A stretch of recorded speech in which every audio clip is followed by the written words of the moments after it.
ہو ذکر رب کا صبح ایسے گو شروع اپنی، خدا رہے راضی ہے یہ آرزو اپنی، کھلے آنکھ صلی اللہ کے کہتے، کھلے آنکھ صلی اللہ کے کہتے۔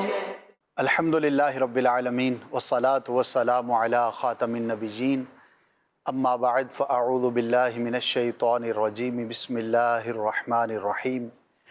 الصلاة والسلام علیک یا رسول اللہ وعلی آلک واصحابک یا حبیب اللہ، الصلاة والسلام علیک یا نبی اللہ وعلی آلک واصحابک یا نور اللہ۔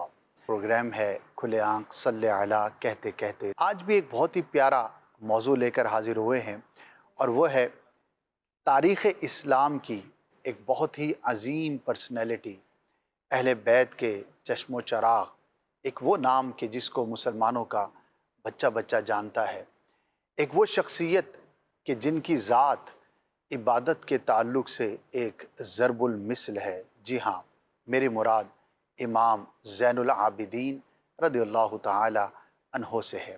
آپ کی پرسنالٹی کیسی تھی، آپ کا انداز زندگی کیسا رہا، عبادت کے تعلق سے، علم کے تعلق سے آپ کا شغف کیسا تھا، اور بہت کچھ انشاءاللہ سیکھنے کی ہم سعادت حاصل کریں گے۔ اول تاخیر آپ ہمارے ساتھ شامل رہیے انشاءاللہ عز و جل۔ کچھ ہی دیر کے بعد ہم اپنے موضوع پر آئیں گے، لیکن ابتدا میں ایک درود پاک کی فضیلت سنتے ہیں کہ پیارے آقا مدینے والے مصطفیٰ صلی اللہ تعالی علیہ وآلہ وسلم کا ارشاد ہے کہ جو مجھ پر ایک بار درود پڑھتا ہے، اللہ پاک اس پر 10 رحمتیں نازل فرماتا ہے۔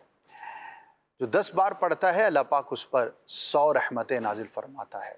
اب آپ ذرا اندازہ لگائیے کہ جو ایک بار درود پڑھے اس پر 10 رحمتیں، اور جو 10 بار پڑھے اس پر 100 رحمتیں۔ اور رب کی رحمت تو ایک ایسی شے ہے کہ اگر وہ ایک بھی کسی کے حصے میں آ جائے، رحمت کا ذرہ اور ایک قطرہ بھی مل جائے، تو اس کا بیڑا پار ہو جائے۔ تو درود پاک کی کثرت کیجیے، اپنی زندگیوں کا حصہ بنائیے، انشاءاللہ عز و جل اس کی برکتیں ہم سب کو ضرور نصیب ہوں گی۔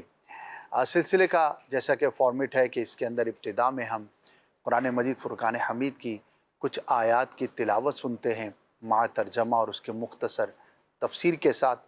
آئیے اسے شامل کرتے ہیں، پھر انشاءاللہ ایک کلام شامل کریں گے، اور پھر اپنے آج کے موضوع کو آگے لے کر بڑھیں گے۔ جی سنائیے۔ اعوذ باللہ من الشیطان الرجیم، میں اللہ تعالیٰ کی پناہ میں آتا ہوں شیطان مردود سے۔ بسم اللہ الرحمن الرحیم، اللہ کے نام سے شروع جو نہایت مہربان رحم والا۔ سبح للہ ما فی السماوات وما فی الارض وهو العزیز الحکیم۔ اللہ کی پاکی بولتا ہے جو کچھ آسمانوں میں ہے اور جو کچھ زمین میں، اور وہی عزت و حکمت والا ہے۔ هو الذی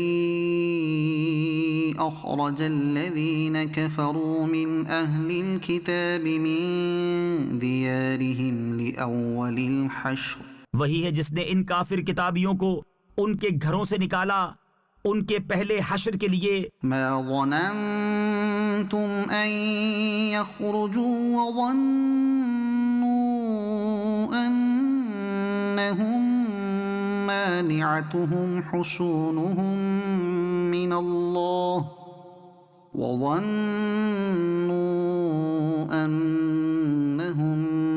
مانعتهم حصونهم من الله فأتاهم الله من حيث لم يحتسبوا۔ تمہیں گمان نہ تھا کہ وہ نکلیں گے، اور وہ سمجھتے تھے کہ ان کے قلعے انہیں اللہ سے بچا لیں گے، تو اللہ کا حکم ان کے پاس آیا جہاں سے ان کا گمان بھی نہ تھا۔ وقذف في قلوبهم الرعب يخربون بيوتهم بأيديهم وأيدي المؤمنين، اور اس نے ان کے دلوں میں رعب ڈالا کہ اپنے گھر ویران کرتے ہیں اپنے ہاتھوں اور مسلمانوں کے ہاتھوں۔ فاعتبروا يا أولي الأبصار، تو عبرت لو اے نگاہ والوں۔ ولولا أن كتب الله عليهم الجلاء لعذبهم في الدنيا ولهم في الآخرة عذاب النار. اور اگر نہ ہوتا کہ اللہ نے ان پر گھر سے اجڑنا لکھ دیا تھا تو دنیا ہی میں ان پر عذاب فرماتا، اور ان کے لیے آخرت میں آگ کا عذاب ہے. ذلك بأنهم شاقوا الله ورسوله، یہ اس لیے کہ وہ اللہ سے اور اس کے رسول سے پھٹے رہے. ومن يشاق الله فإن الله شديد العقاب. اور جو اللہ اور اس کے رسول سے پھٹا رہے تو بے شک اللہ کا عذاب سخت ہے. ما قطعتم من لينة أو تركتموها قائمة على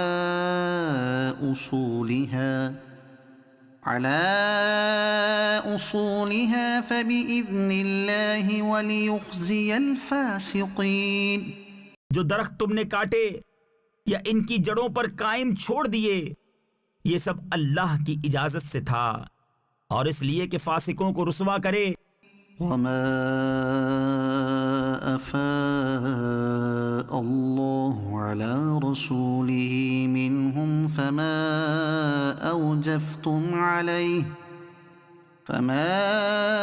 أوجفتم عليه من خيل ولا ركاب ولكن الله يسلط رسله على من يشاء.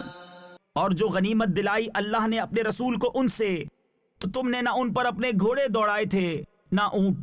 ہاں، اللہ اپنے رسولوں کے قابو میں دے دیتا ہے جسے چاہے. واللہ علی کل شیء قدیر. اور اللہ سب کچھ کر سکتا ہے. صدق اللہ العظیم. جی مدنی چینل کے ناظرین، آپ نے تلاوت قرآن مجید فرقان حمید سماعت کی.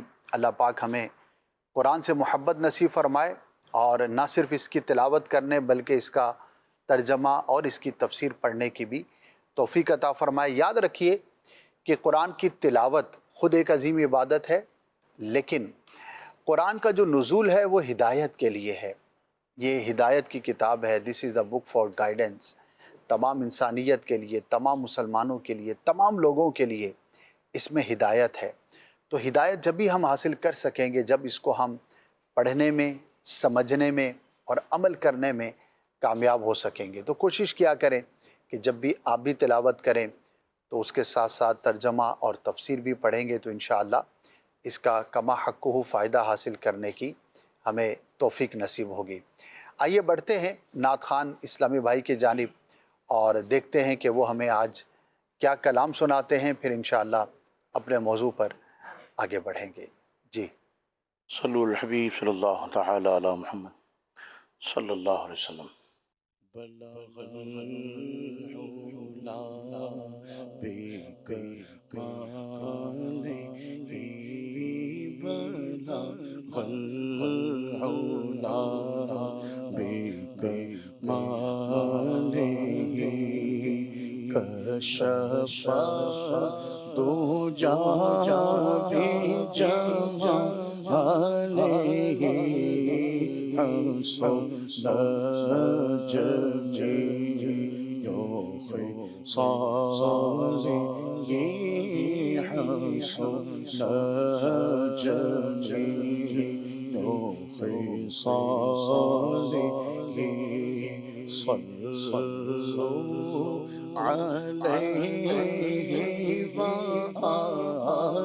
علیہ وآلہ، صلوا علیہ وآلہ.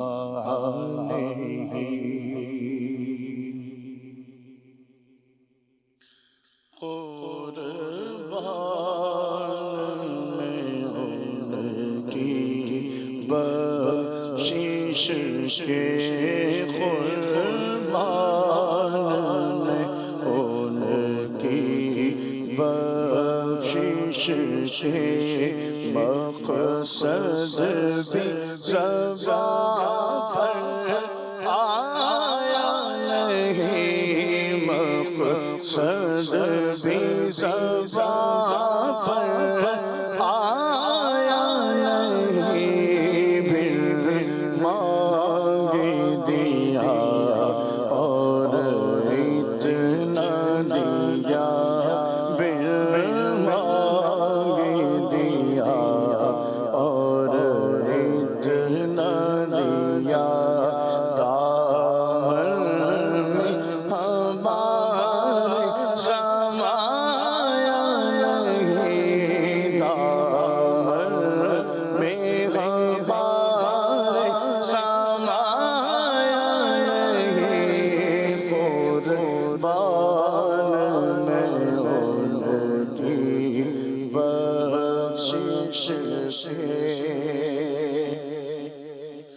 قربان میں ان کے بخشش کے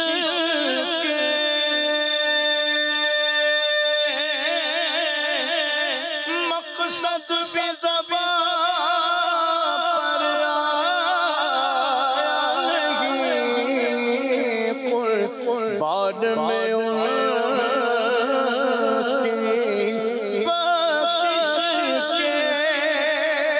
مقصد بھی زبان پر آیا نہیں، میرے مانگے دیا اور اتنا دیا، میرے مانگے دیا اور اتنا دیا، اتنا دیا اتنا دیا اتنا دیا،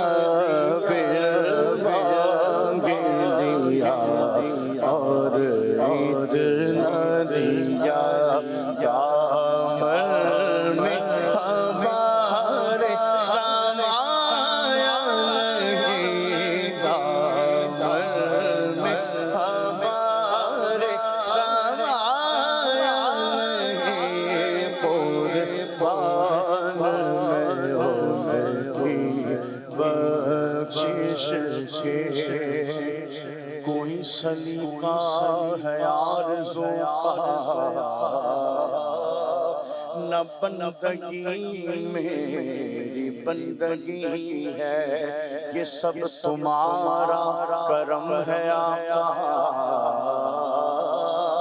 کہ بات اب تک بنی ہوئی ہے، کسی کا احسان کیوں اٹھائے، کسی حالات کیوں بتائے، تمہیں سے مانگیں گے تم ہی دو گے، تمہارے در سے ہلو لگی ہے، میرے مانگے دیا اور اتنا دیا، میرے مانگے دیا اور اتنا دیا، دامن میں ہمارے سمایا نہیں، دامن میں ہمارے سمایا نہیں، قربان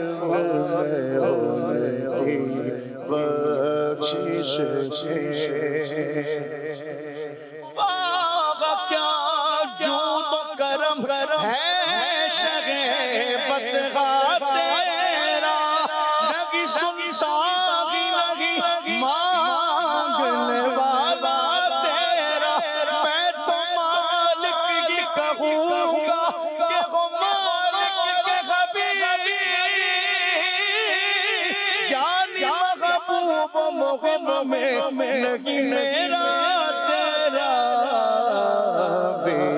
مانگے دیا اور اتنا دیا، پھر مانگے دیا اور اتنا دیا، دامن میں ہمارے سمایا نہیں، دامن میں ہمارے سمایا نہیں، قربان بخشش سے اپنے دامان شفاعت میں چھپائے رکھنا، میرے سرکار میری بات بنائے رکھنا، بن مانگے دیا اور اتنا دیا، بن مانگے دیا اور اتنا دیا، بن مانگے دیا اور اتنا دیا، دامن میں ہمارے سمایا نہیں،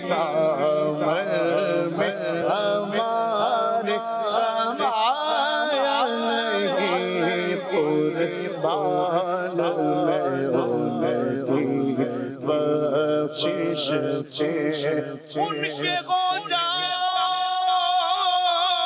ہر ایک چیز انہی سے مانگو، اپنے دامن پہ احسان پرائے رکھنا، قربان بخشش کے مقصد بھی زبان پر آیا نہیں، کوئی مانگے دیا اور اتنا دیا، اتنا دیا، اتنا دیا، اتنا دیا، اتنا دیا، اتنا دیا، اتنا دیا، دل مانگے دیا اور اتنا دیا، دامن میں غبار سمایا نہیں، دامن میں غبار سمایا نہیں، قربان کی بخشش سے ایمان ملا ان کے صدقے،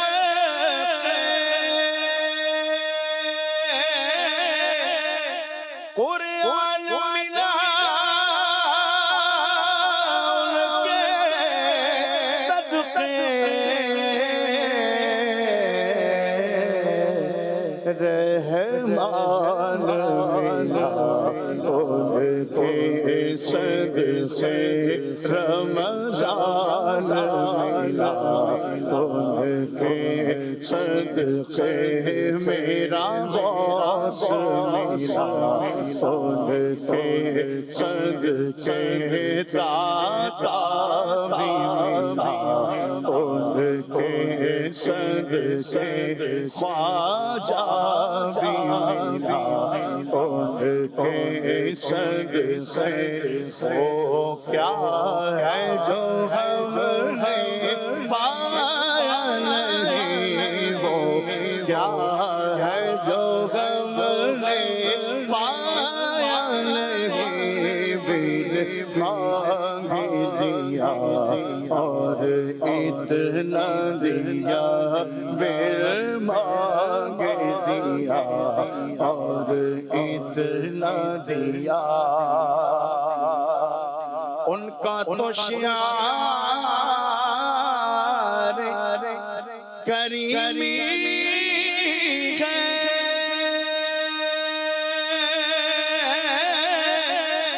مائل بکرم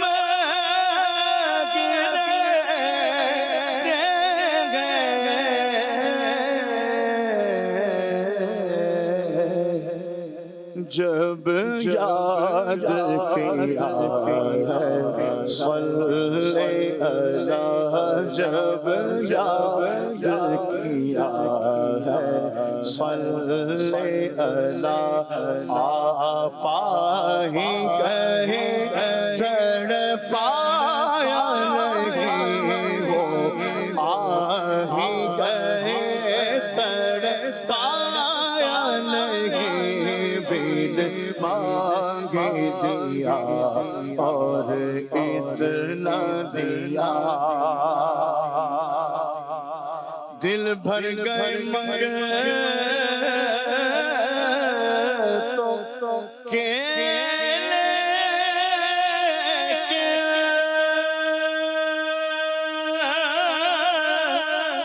دینے سے تیری نیت نہ بنی،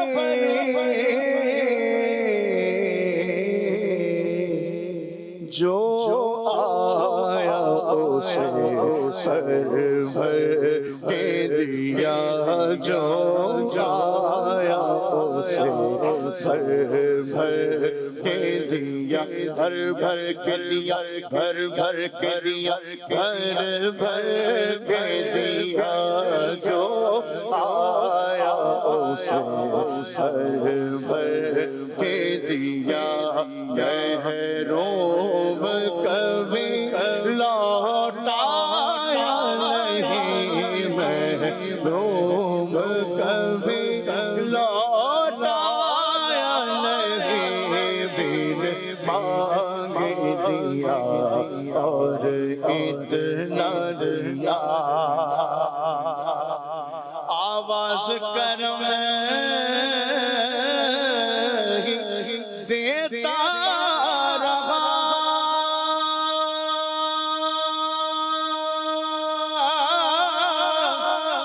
تھک ہار گئے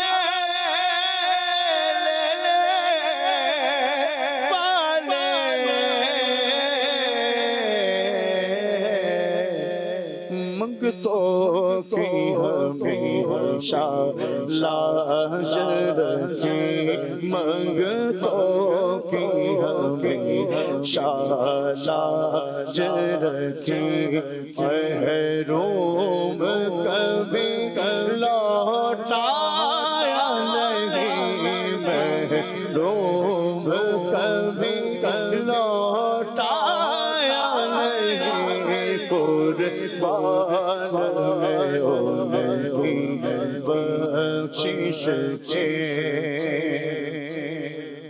خورشید قیامت کی تابش مانا کہ قیامت ہی ہوگی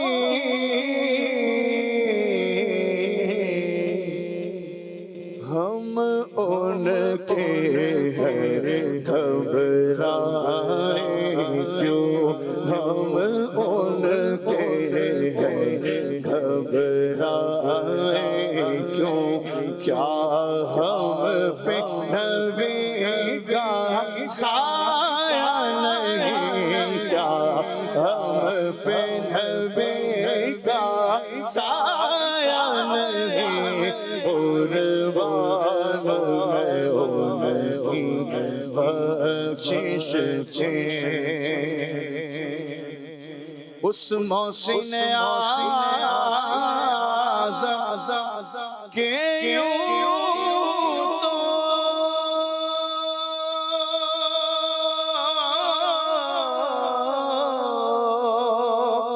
خالد میں کرو ایسا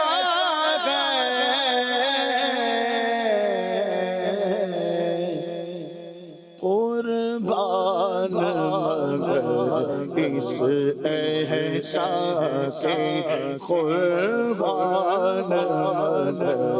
اس احساس احساس کیا تو جتایا نہیں احساس کیا تو جتایا نہیں قربان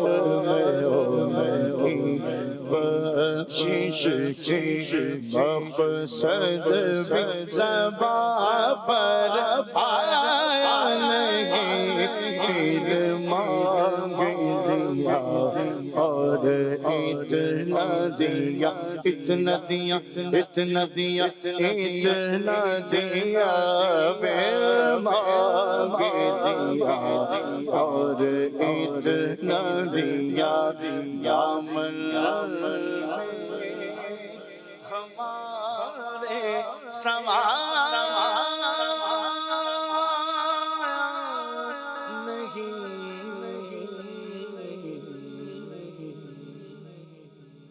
سبحان اللہ، ماشاء اللہ۔ اللہ پاک کے پیارے حبیب صلی اللہ تعالی علیہ وسلم کی ثنا خوانی ہمارے دلوں کے لیے محبت میں اضافے کا باعث ہوتی ہے، اور ان اشعار کے اندر جس عقیدت اور محبت کا اظہار کیا گیا، ماشاءاللہ اپنی مثال آپ ہے۔ اللہ پاک ہمیں مزید پیارے آقا صلی اللہ تعالی علیہ وسلم سے محبت کرنے کی توفیق عطا فرمائے۔ بڑھتے ہیں اپنے مبلغین کی جانب۔ سب سے پہلے میں چاہوں گا طارق بھائی سے کہ امام زین العابدین رضی اللہ تعالی عنہ کا مختصر سا ایک بنیادی جو تعارف ہوتا ہے کسی بھی پرسنالٹی کے بارے میں، آپ کون تھے، کس خاندان سے آپ کا تعلق تھا، ولادت کے بارے میں، ابتدائی حالات کے بارے میں کچھ ہمارے ناظرین کو بتائیں۔ جی اسد بھائی، آج ہمارا موضوع ہے امام زین العابدین رضی اللہ عنہ۔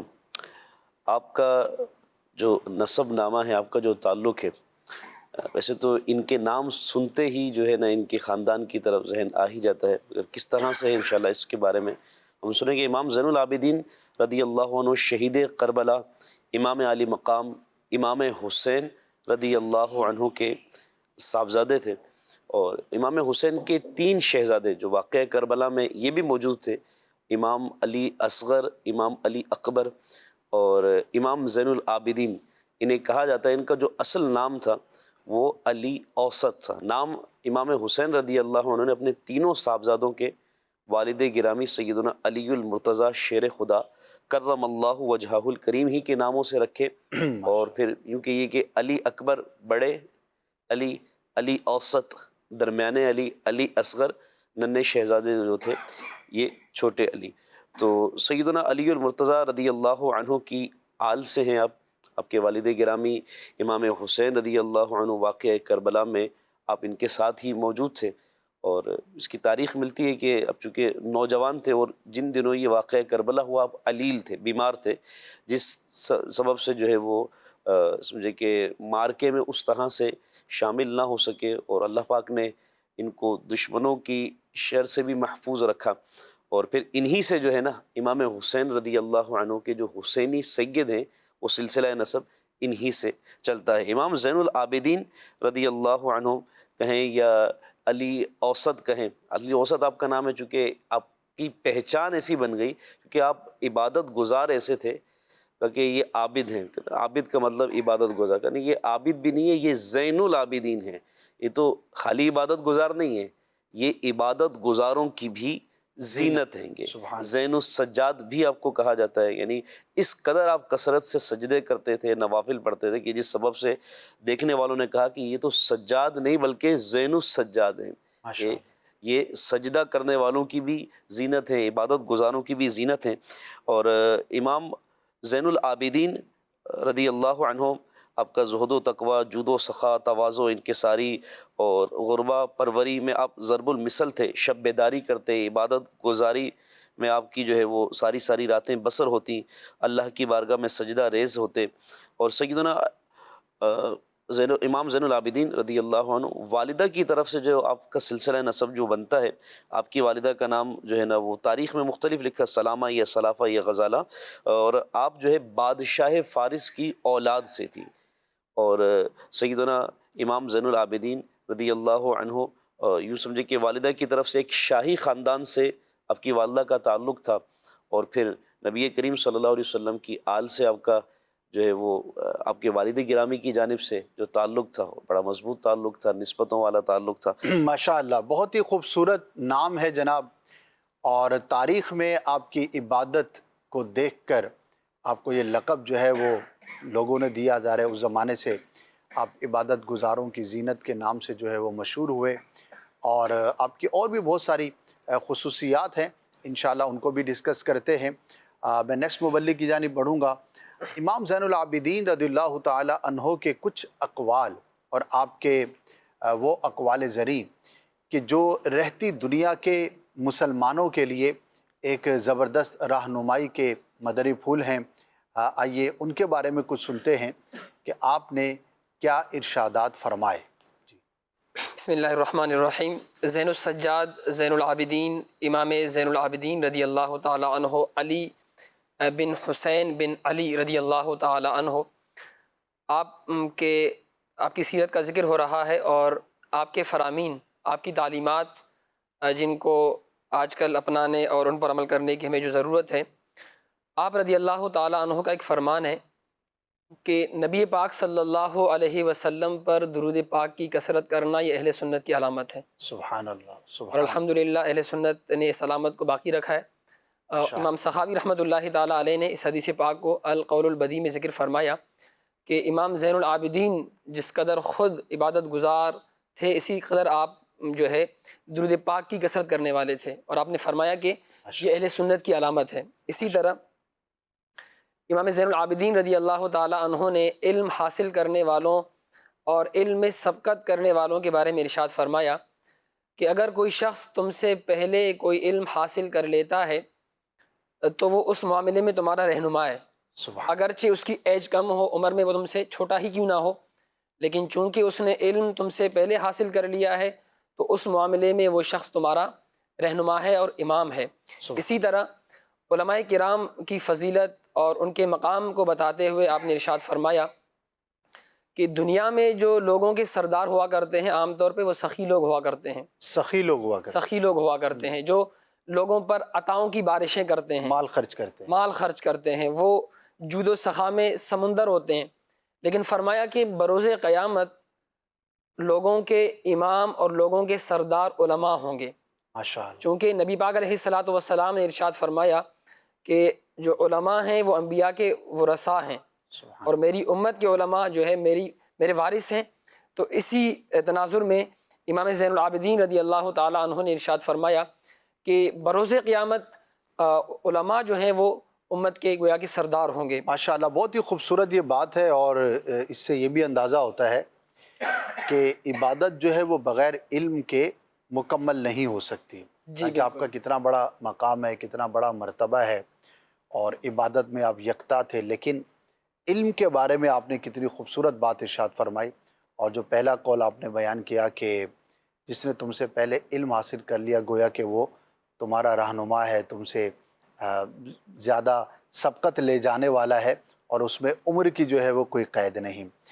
واقعی ایسا ہی ہے کہ علم جو ہے وہ وجہ فضیلت ہے، اگرچہ اس کا مطلب یہ ہرگز نہیں کہ جو علم والا ہے اس کو عبادت نہیں کرنی چاہیے، یا عبادت کا معاذ اللہ کوئی درجہ کم ہو جاتا ہے، ایسا نہیں. بلکہ جو علماء نے بیان فرمایا اس کی روشنی میں یہی سمجھ میں آتا ہے کہ اللہ تبارک و تعالیٰ کی عبادت بغیر علم کے ممکن نہیں. بہت سارے لوگ آج بھی ہم دیکھتے ہیں، غور کرتے ہیں، تو کئی مرتبہ ایسا سامنا ہوتا ہے، آپ کو بھی ایکسپیرینس ہوگا کہ ایک شخص بغیر علم کے عبادت میں لگا ہوا ہے، رات دن کوشش بھی کر رہا ہے، محنت بھی کر رہا ہے، وہ پیسہ بھی خرچ کر رہا ہے، وہ اپنی ٹائم بھی جو ہے اس کے اندر صرف کر رہا ہے، لیکن چونکہ اس کو صحیح عبادت کرنے کا طریقہ نہیں معلوم، تو اس سب کوشش کے باوجود اس کی عبادت ناقص ہے. بعض اوقات تو ایسی مسٹیک ہو جاتی ہے کہ جس کی وجہ سے سرے سے وہ عبادت ہی ناقص ہو جاتی ہے. نمازی کو لے لے کہ اگر کسی کو صحیح نماز پڑھنے کا طریقہ معلوم نہیں، اور اس کے اندر جو فرائض ہیں، واجبات ہیں، شرائط ہیں، دیگر جو چیزیں ہیں جو ضروری ہیں، لازم ہیں، مفسدات کے بارے میں پتہ نہیں، تو کئی لوگ ایسے ہوتے ہیں بیچارے، ان پہ ترس بھی آتا ہے کہ بڑے پکے نمازی ہوتے ہیں، اچھی بات ہے، لیکن علم نہ ہونے کی وجہ سے ان کی نماز کے اندر ایسی مسٹیک ہوتی ہے کہ 10 سال سے جو انہوں نے نماز پڑھی وہ نماز ہوئی نہیں، کیونکہ اس کی بنیاد کے اندر ایسی کمزوری تھی، کوئی فرض چھوٹ رہا تھا، کوئی شرط جو ہے وہ اس کے اندر مفقود تھی، نہیں پائی جا رہی تھی. اسی طرح زکوٰۃ کا معاملہ ہے، بہت عظیم عبادت ہے، اور ماشاءاللہ کئی لوگ ہیں جو زکوٰۃ دینے کے لیے بڑا جذبہ رکھتے ہیں، لیکن بعض اوقات زکوٰۃ دینے کے اندر ایسی مسٹیک کر دیتے ہیں کہ باوجود رقم خرچ کرنے کے ان کے سر پہ جو فرض تھا وہ ادا ہی نہیں ہوا. اسی طرح روزہ ہو گیا، حج ہو گیا، اللہ اکبر، حج کے اندر تو ایسی مسٹیکس کرتے ہیں.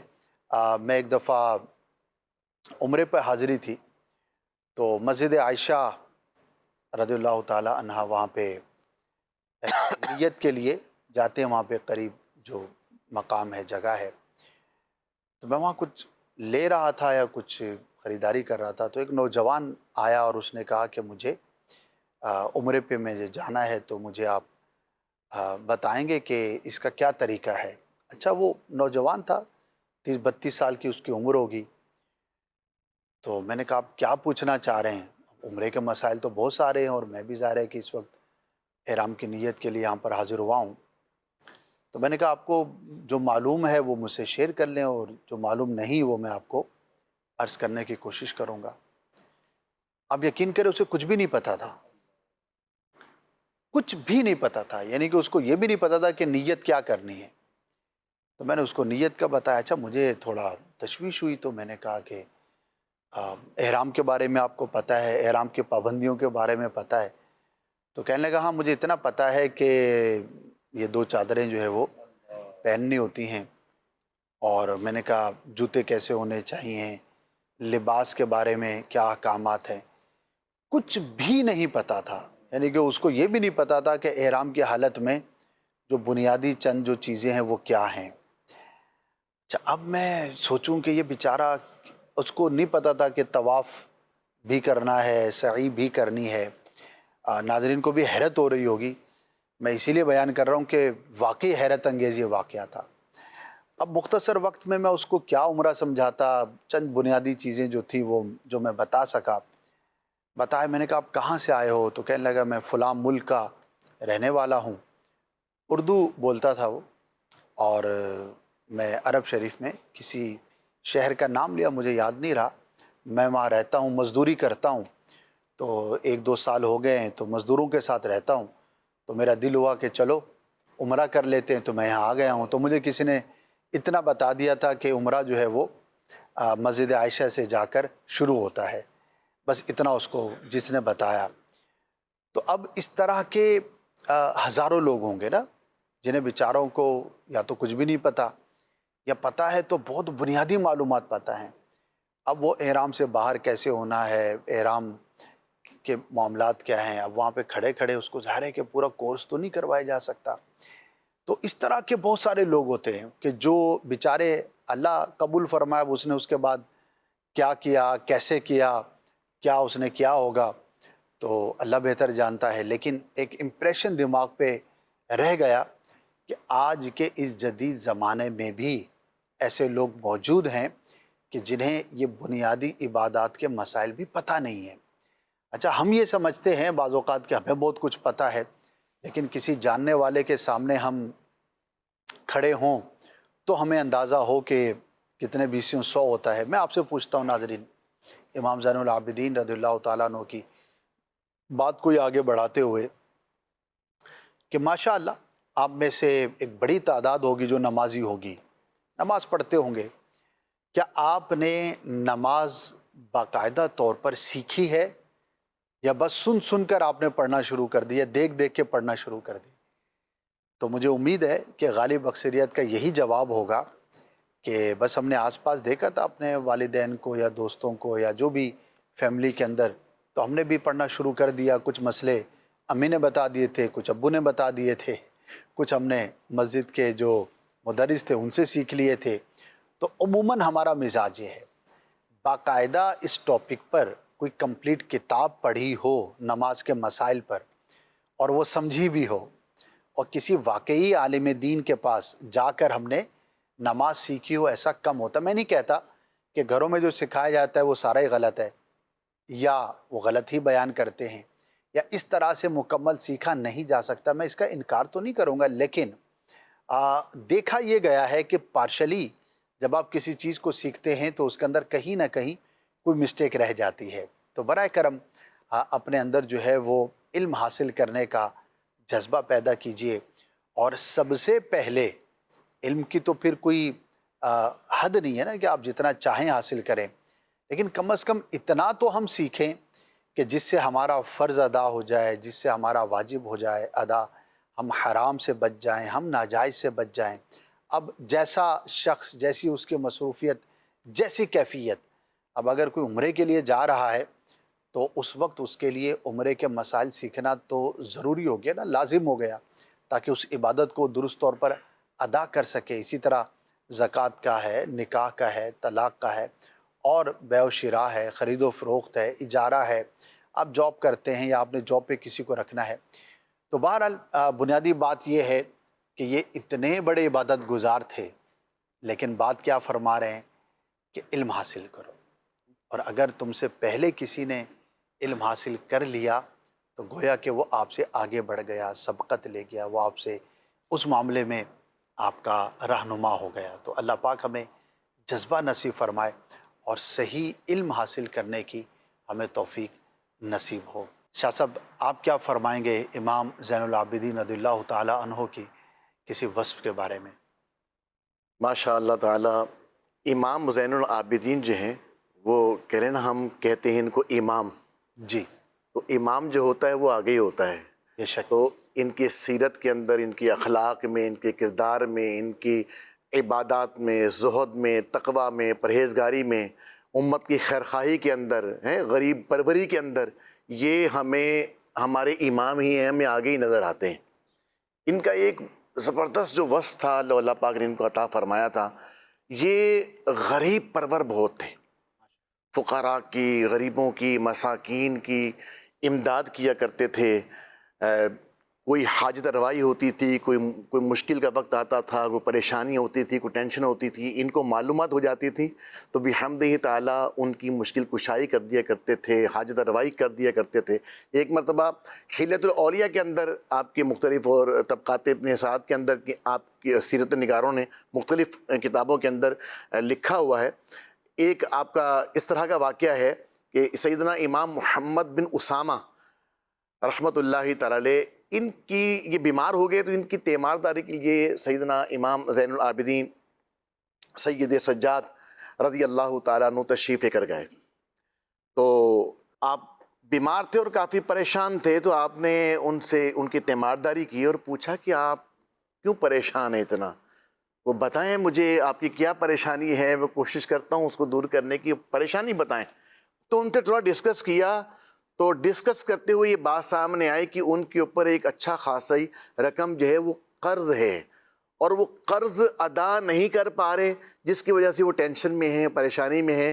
اور ہو سکتا ہے کہ ان کی جو بیماری کی ایک وجہ ہے، یہ ٹینشن ان کی بیماری میں وجہ بن رہی ہے ان کو بیمار کرنے کے اندر. تو وہ مشکل میں تھے، پریشانی میں تھے، ٹینشن میں تھے.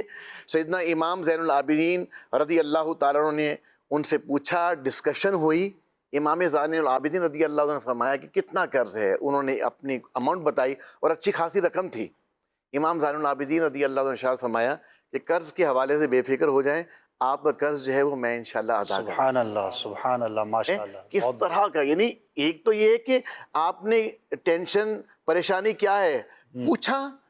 تو یہ ہمارے ہاں کیا ہوتا ہے، کوئی پریشان ہوتا ہے، کوئی بیمار ہوتا ہے، کوئی ٹینشن کے اندر ہوتا ہے تو ہم تو اس سے ٹینشن پوچھتے بھی نہیں ہیں. ایک تعداد ہے معاشرے کے اندر. دیکھیں، تیمارداری کرنا، کسی مریض کے بارے میں پتہ چل جائے، کسی کے بارے میں پتہ چل جائے کہ بیمار ہے، اس کی بیمار پرسی کے لیے جانا، اس کی تیمارداری کرنا، یہ اللہ تبارک تعالیٰ کو اتنا پسند ہے. نبی پاک علیہ السلام نے ارشاد فرمایا کہ جو بندہ جو ہے وہ اپنے مسلمان بھائی کی تیمارداری کرنے کے لیے جب گھر سے نکلتا ہے تو فرمایا کہ جب اگر صبح جاتا ہے تو شام تک، اور شام کو جاتا ہے تو صبح تک 70,000 فرشتے اس کے لیے دعائیں مغفرت کرتے رہتے ہیں. سبحان اللہ.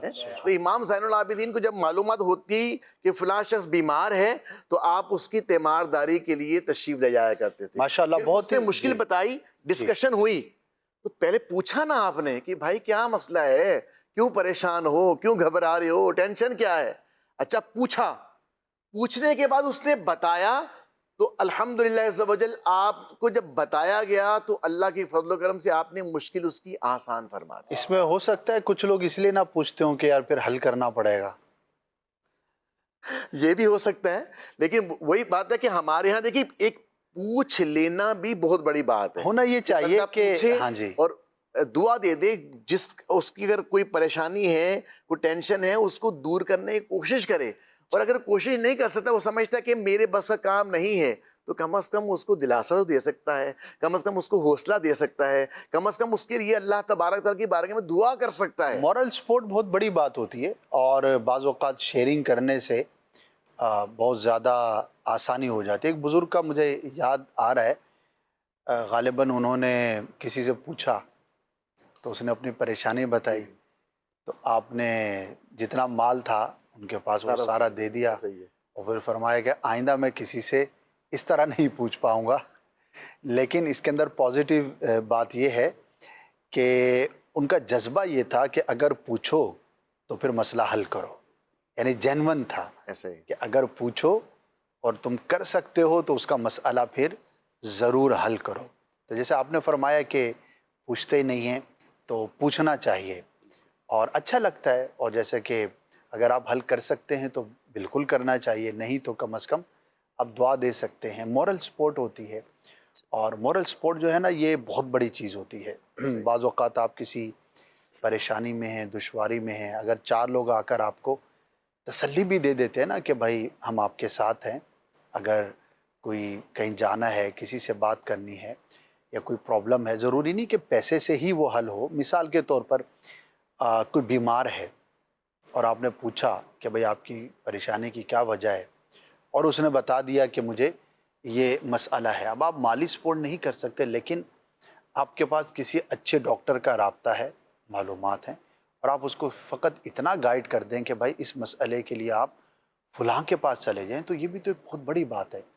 بلکہ ڈاکٹر سے بات یاد آئی کہ ایک دفعہ ہمارے جاننے والے اپنے دینی ماحول کے ہی کافی ماہر ڈاکٹر ہے, تو ان سے ملاقات ہوئی. تو میں نے کہا یار یہ بتاؤ کہ ہم بعض اوقات آتی رہتی ہے خبریں کہ بھئی میڈیسن جو ہے وہ 2 نمبر آ گئے مارکیٹ میں, تو یوں بکنا شروع ہو گئی. تو ایک عام آدمی کو کیسے پتہ لگے کہ بھئی یہ میڈیسن جو ہے وہ ٹھیک نہیں ہے, یا ہم کسی کلینک پر گئے ہیں اور اس کا بورڈ لگا ہوا ہے, تو اب ایک عام آدمی کے پاس تو کوئی پیمانہ نہیں ہے کہ بھئی یہ ڈاکٹر جو ہے وہ عطائی ہے یا واقعی ڈاکٹر ہے, کیسے پتہ لگے گا.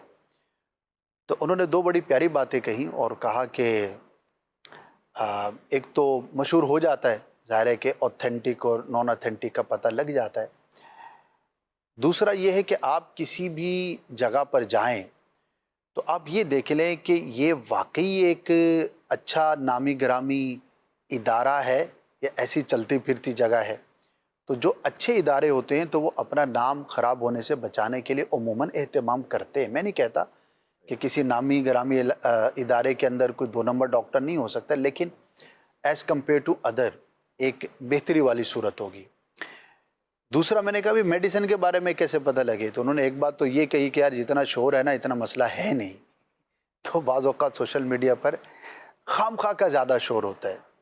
ایسا نہیں ہے کہ 2 نمبر میڈیسن نہیں ہوتی, لیکن ایسی بھی اندھی نہیں ہے کہ جس سے آپ سمجھو کہ ہر سبھی جو ہے وہ 2 نمبر ہے یا غلط ہے یا بالکل ہی بیڑا کر کے. انہوں نے بولا کہ ایسا نہیں ہے. اس سے مجھے کچھ تسلی بھی ہوئی. بہرحال سب باتوں کے بعد انہوں نے کہا کہ اسد بھائی کسی حد تک تو ایک عام آدمی معلومات کر کے 2-4 لوگوں سے پوچھ کر ایک اندازہ لگا سکتا ہے, لیکن دعا یہ کریں کہ آپ کو جو ڈاکٹر ملے نا وہ واقعی خوف خدا والا ہو.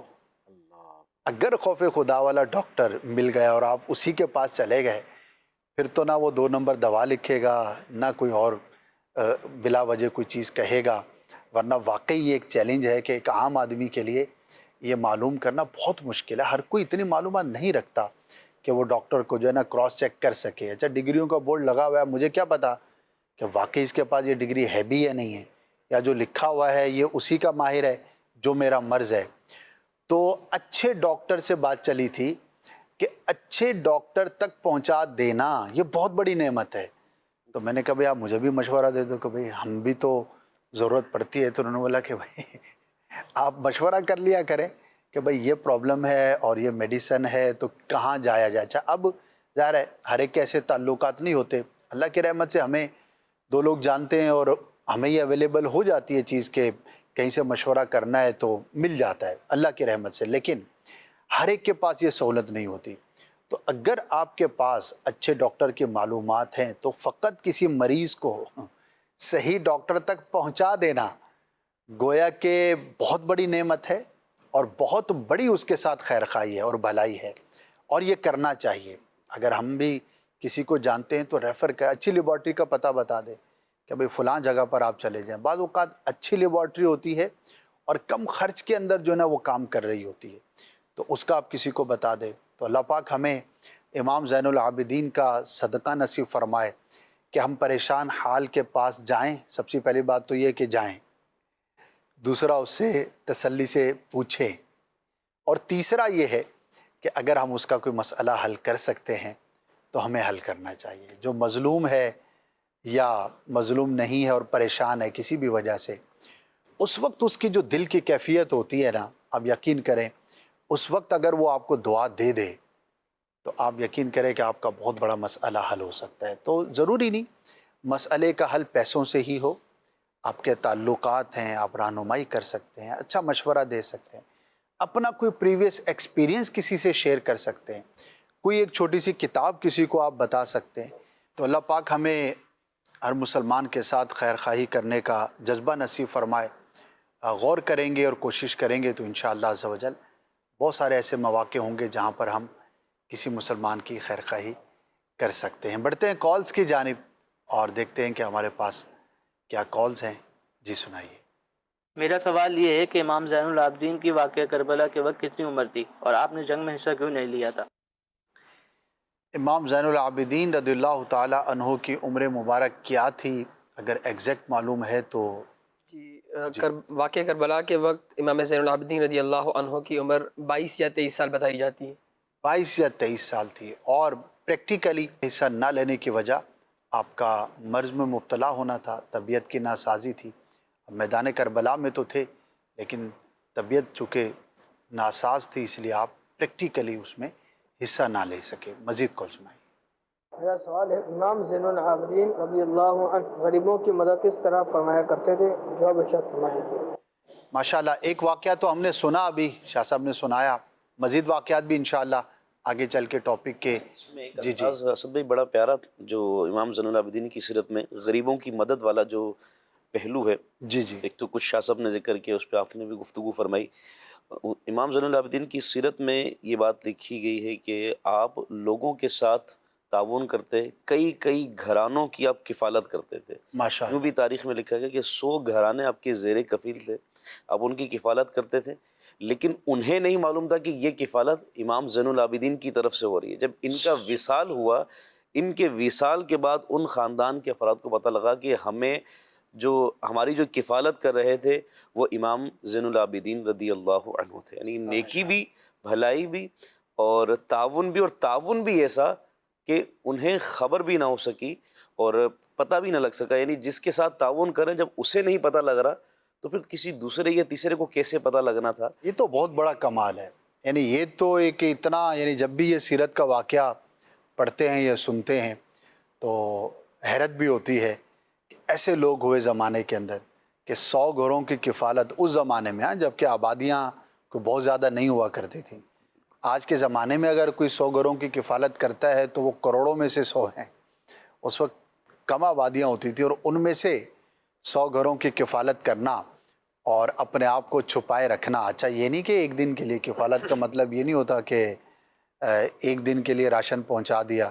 کفالت کا مطلب ہے کہ طویل عرصے تک آپ اس کی پھر ذمہ داری اٹھا کے چلتے ہیں، اور آپ کے وصال کے بعد لوگوں کو جب وہ آنا بند ہو گیا ہوگا تو وہ لوگ نکلے ہوں گے کہ بھئی کہاں سے آتا تھا، کیا آتا تھا، تب جا کے پتہ لگا کہ امام زین العابدین رضی اللہ تعالی عنہ کی جانب سے آپ کو یہ سب کچھ ملا کرتا تھا۔ اور جب آپ کا وصال ہوا تو وصال کے بعد جو ہے آپ کو جب غسل دیا گیا تو آپ کے پیٹھ مبارک پر سیاہ نشانات دیکھے گئے، تو پوچھا گیا کہ کیسے نشانات ہیں؟ تو کہا گیا کہ آپ جو ہے فقراء کے لیے اپنی پیٹھ مبارک پر آٹے کے تھیلے رکھ کر جو ہے ان کو پہنچاتے تھے، تو اس سے آپ کی پیٹھ پر نشانات بن گئے تھے اور آپ نے کسی کو بتایا تک نہیں تھا۔ اللہ اکبر۔ اور اتنی کثرت سے لے جاتے، کثرت سے، یعنی سامان اٹھانے کی وجہ سے جسم پر نشان پڑنا، اندازہ کر سکتے ہیں آپ کہ یہ کوئی 1-2 دفعہ یا 5-10 دفعہ کرنے سے نہیں ہوتا، یعنی کہ کتنا تسلسل ہوگا اور کتنی کثرت سے آپ یہ نیکی کا کام کیا کرتے تھے کہ آپ کے جسم مبارک پر نشانات پڑ گئے تھے۔ یقین کریں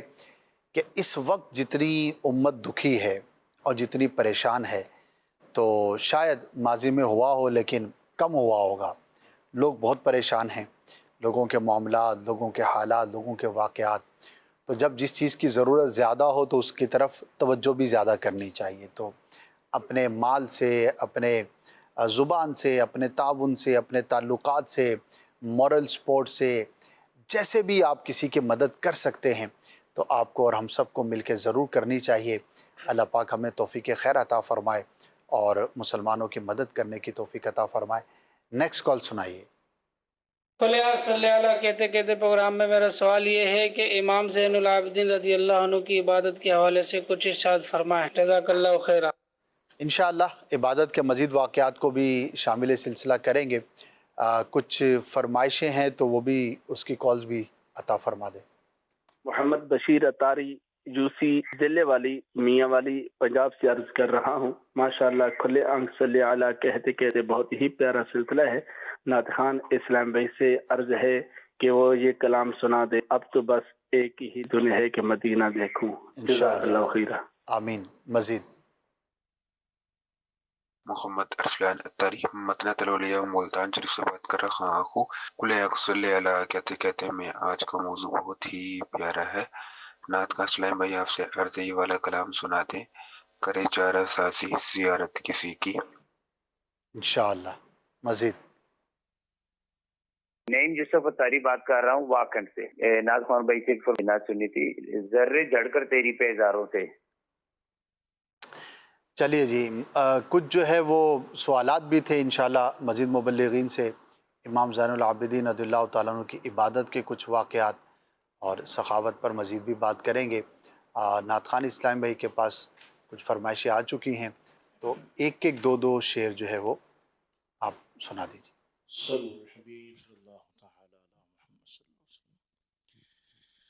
اب تو بس کہیں دھن ہے، اب تو بس کہیں دھن ہے کہ مدینہ دیکھو آخری عمر میں کیا نقد دنیا دیکھو، اب تو بس کہیں دھن ہے، یا خدا حج پہ بلا کہ میں کعبہ دیکھوں، یا خدا حج پہ بلا کہ میں کعبہ دیکھوں، کاش اس بار میں پھر میٹھا مدینہ دیکھو، آخری عمر ہے کیا رونق دنیا دیکھو، اب تو بس کہیں دھن ہو میری، اب تو بس کہیں دھن ہے کہ مدینہ دیکھو، اب تو بس کہیں دھن ہے، میرے مولا میری آنکھیں مجھے واپس کر دے، میرے مولا میری آنکھیں مجھے واپس کر دے، تاکہ اس بار میں جی بھر کہ مدینہ دیکھو، اب تو بس کہیں دھن ہو، کرے چارہ سازی زیارت کسی کی، بھرے زخم دل کے ملاحت کسی کی، عجب پیاری پیاری ہے صورت کسی کی، عجب جب پیاری پیاری ہے صورت کسی کی، عجب پیاری پیاری ہے صورت کسی کی، ہمیں کیا خدا کو الفت کسی کی، ہمیں کیا خدا کو الفت کسی کی، مکھ چند بدر شاشانی متھے چمکے لاٹ نورانی، کالی زلف آنکھ مستانی، مخمور ہن بد بریا، اس صورت نو میں جانا تھا، جانا کھت چالے جہانا تھا، سچ آقا میں رب دی شانا تھا، جس شان تو شانا سب بنیا، عجب پیاری پیاری ہے صورت کسی کی، ہمیں کیا خدا کو الفت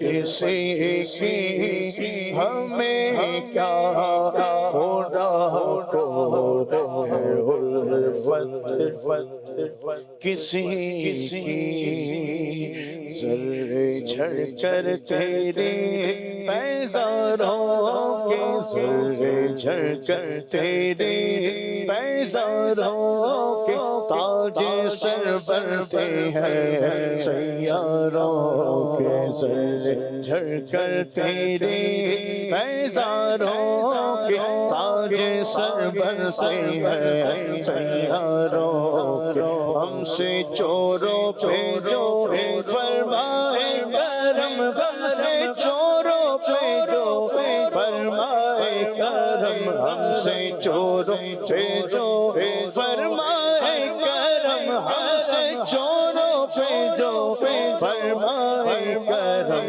خلعت ضرب نے پشتاروں کے، خلعت ضرب نے پشتاروں کے، تاج سر بنتے ہیں سیاروں، کیسے آقا کا بندہ ہوں رضا،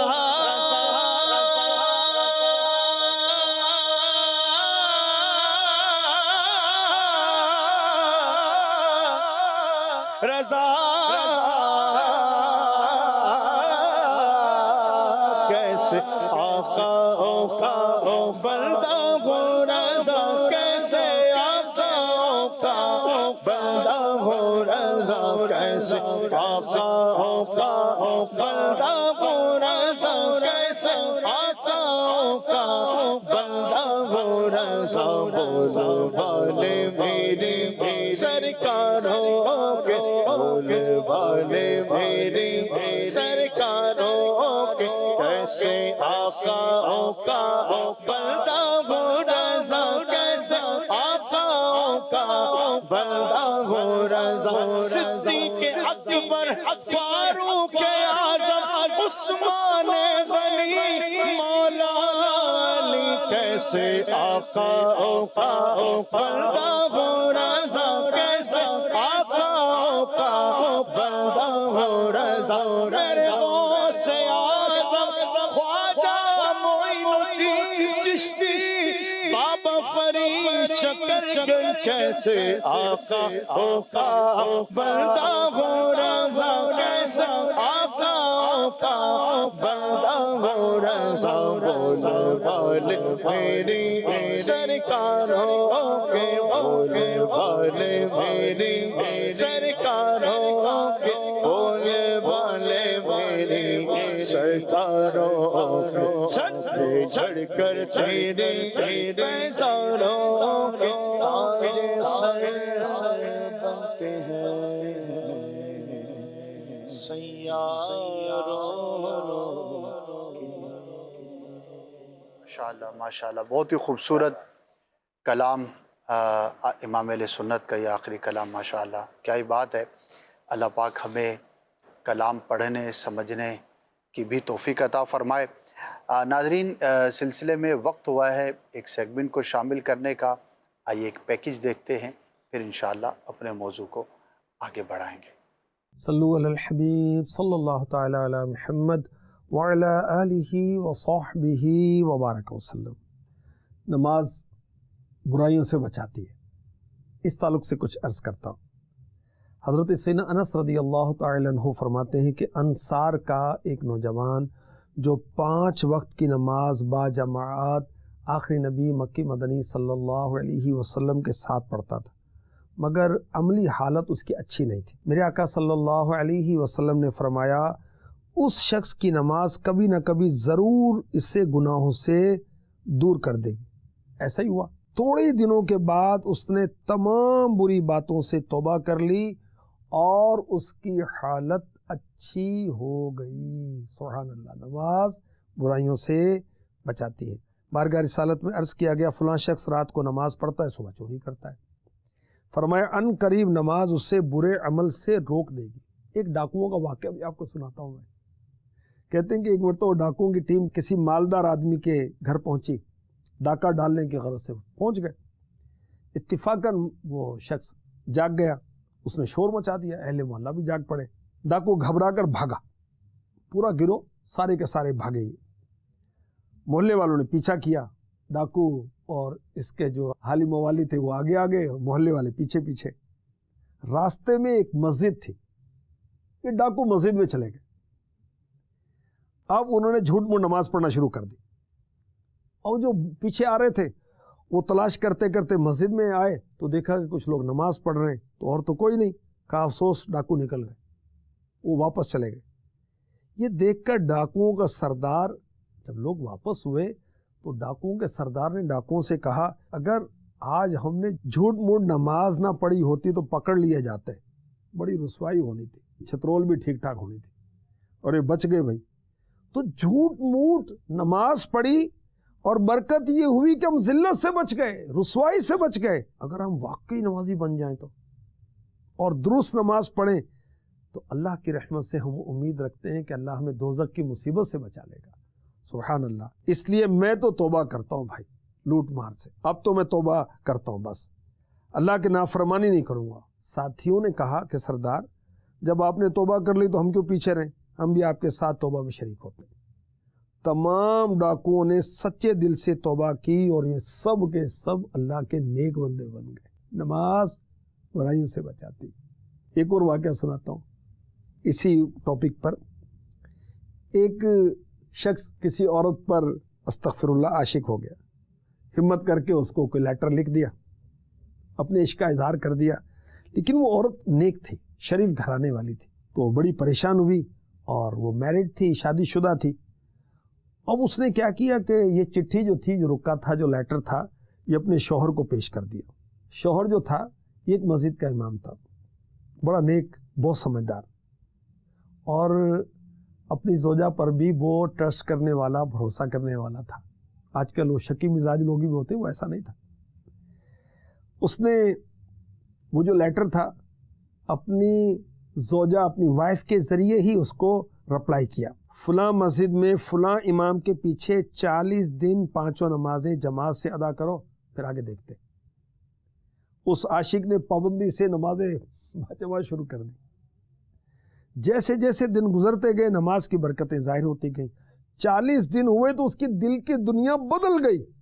اب اس نے پیغام بھیجا، محترمہ نماز کی برکت سے میری آنکھ کھل گئی، استغفر اللہ، حرام کاری کے خواب دیکھتا تھا، اللہ کریم کا شکر ہے اس نے مجھے تیری محبت سے چھٹکارا عطا کر دیا، الحمدللہ میں نے اپنی بری نیت سے توبہ کی، میں تجھ سے بھی سوری کرتا ہوں۔ اس نیک خاتون نے جب اپنے شوہر کو یہ رپلائی بتایا تو بے ساختہ اس کی زبان سے جاری ہو گیا، صدق اللہ العظیم فی قولہ، اللہ تبارک و تعالی نے اپنے اس ارشاد میں بالکل سچ فرمایا، ان الصلاة تنہی عن الفحشاء والمنکر، بے شک نماز منع کرتی ہے بے حیائی اور بری بات سے۔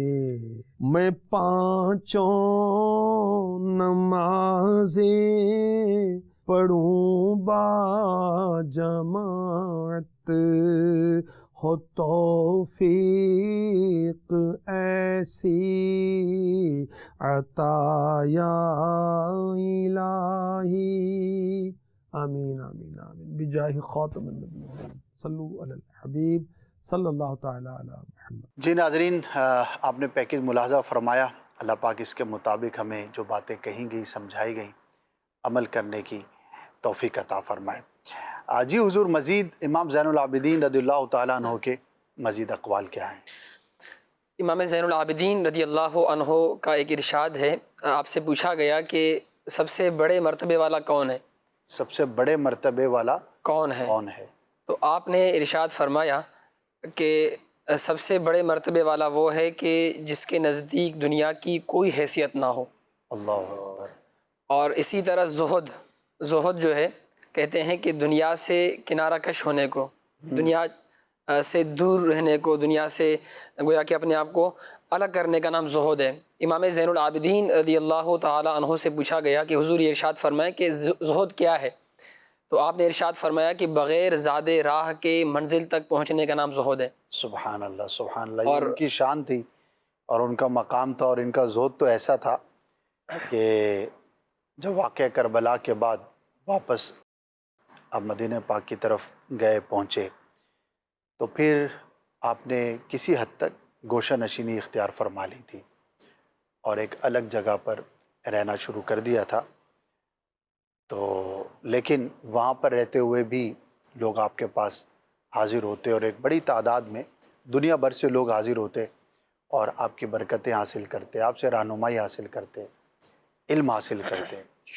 تو وہاں پر ایک آپ کا بڑا ہی پیارا واقعہ لکھا ہے کہ کچھ عرصے کے بعد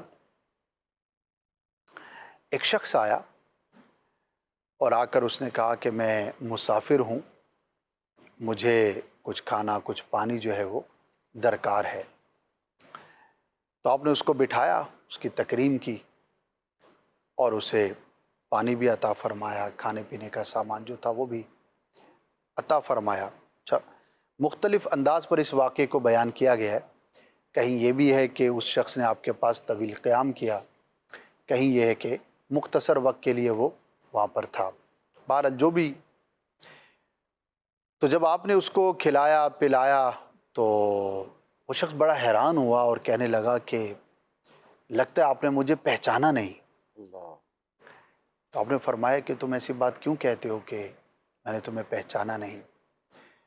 تو وہ شخص کہنے لگا کہ میں اس لیے کہتا ہوں کہ میں ان لوگوں میں شامل تھا کربلا کے میدان میں کہ جنہوں نے امام علی مقام امام حسین رضی اللہ تعالیٰ عنہ کو شہید کیا تھا، یعنی وہ جو چند لوگوں کا نام لیا جاتا ہے ان میں سے میں ایک تھا۔ آپ نے ایک بڑی تاریخی بات ارشاد فرمائی، اور وہ شخص یہ کہنے لگا کہ اگر آپ مجھے پہچان لیتے تو ظاہر ہے کہ آپ میرے ساتھ ایسا معاملہ نہ کرتے، لیکن آپ نے کتنی خوبصورت اور کتنی تاریخی بات ارشاد فرمائی، بڑوں کی بڑی باتیں، اور یہ انہی کا حصہ تھا، ورنہ آج تو ہم اس کے قریب بھی سوچ نہیں سکتے کہ اتنا بڑا بھی دل کسی کا ہو سکتا ہے۔ تو آپ نے فرمایا کہ اے شخص، ایسی بات نہیں کہ میں نے تمہیں پہچانا نہیں، جب تم میرے در پر آئے تھے اور مجھ سے تم نے سوال کیا تھا تو میں اس وقت تمہیں پہچان گیا تھا۔ تو کہنے لگا کہ حضور اس کے باوجود آپ نے میرے ساتھ ایسا حسن سلوک فرمایا؟ تو ارشاد فرمایا کہ دراصل بات یہ ہے کہ ہم جس گھرانے سے تعلق رکھتے ہیں اس گھرانے والوں کا کام پانی روکنا نہیں بلکہ پلانا ہے۔ ہم وہ نہیں ہیں کہ جو کسی مسلمان پر یا کسی مسافر پر ظلم کریں یا زیادتی کریں، باوجود اس کے کہ تمہارے مظالم وہ پہاڑوں سے بھی بڑھ کر ہیں، آسمان سے بھی زیادہ بلند ہیں۔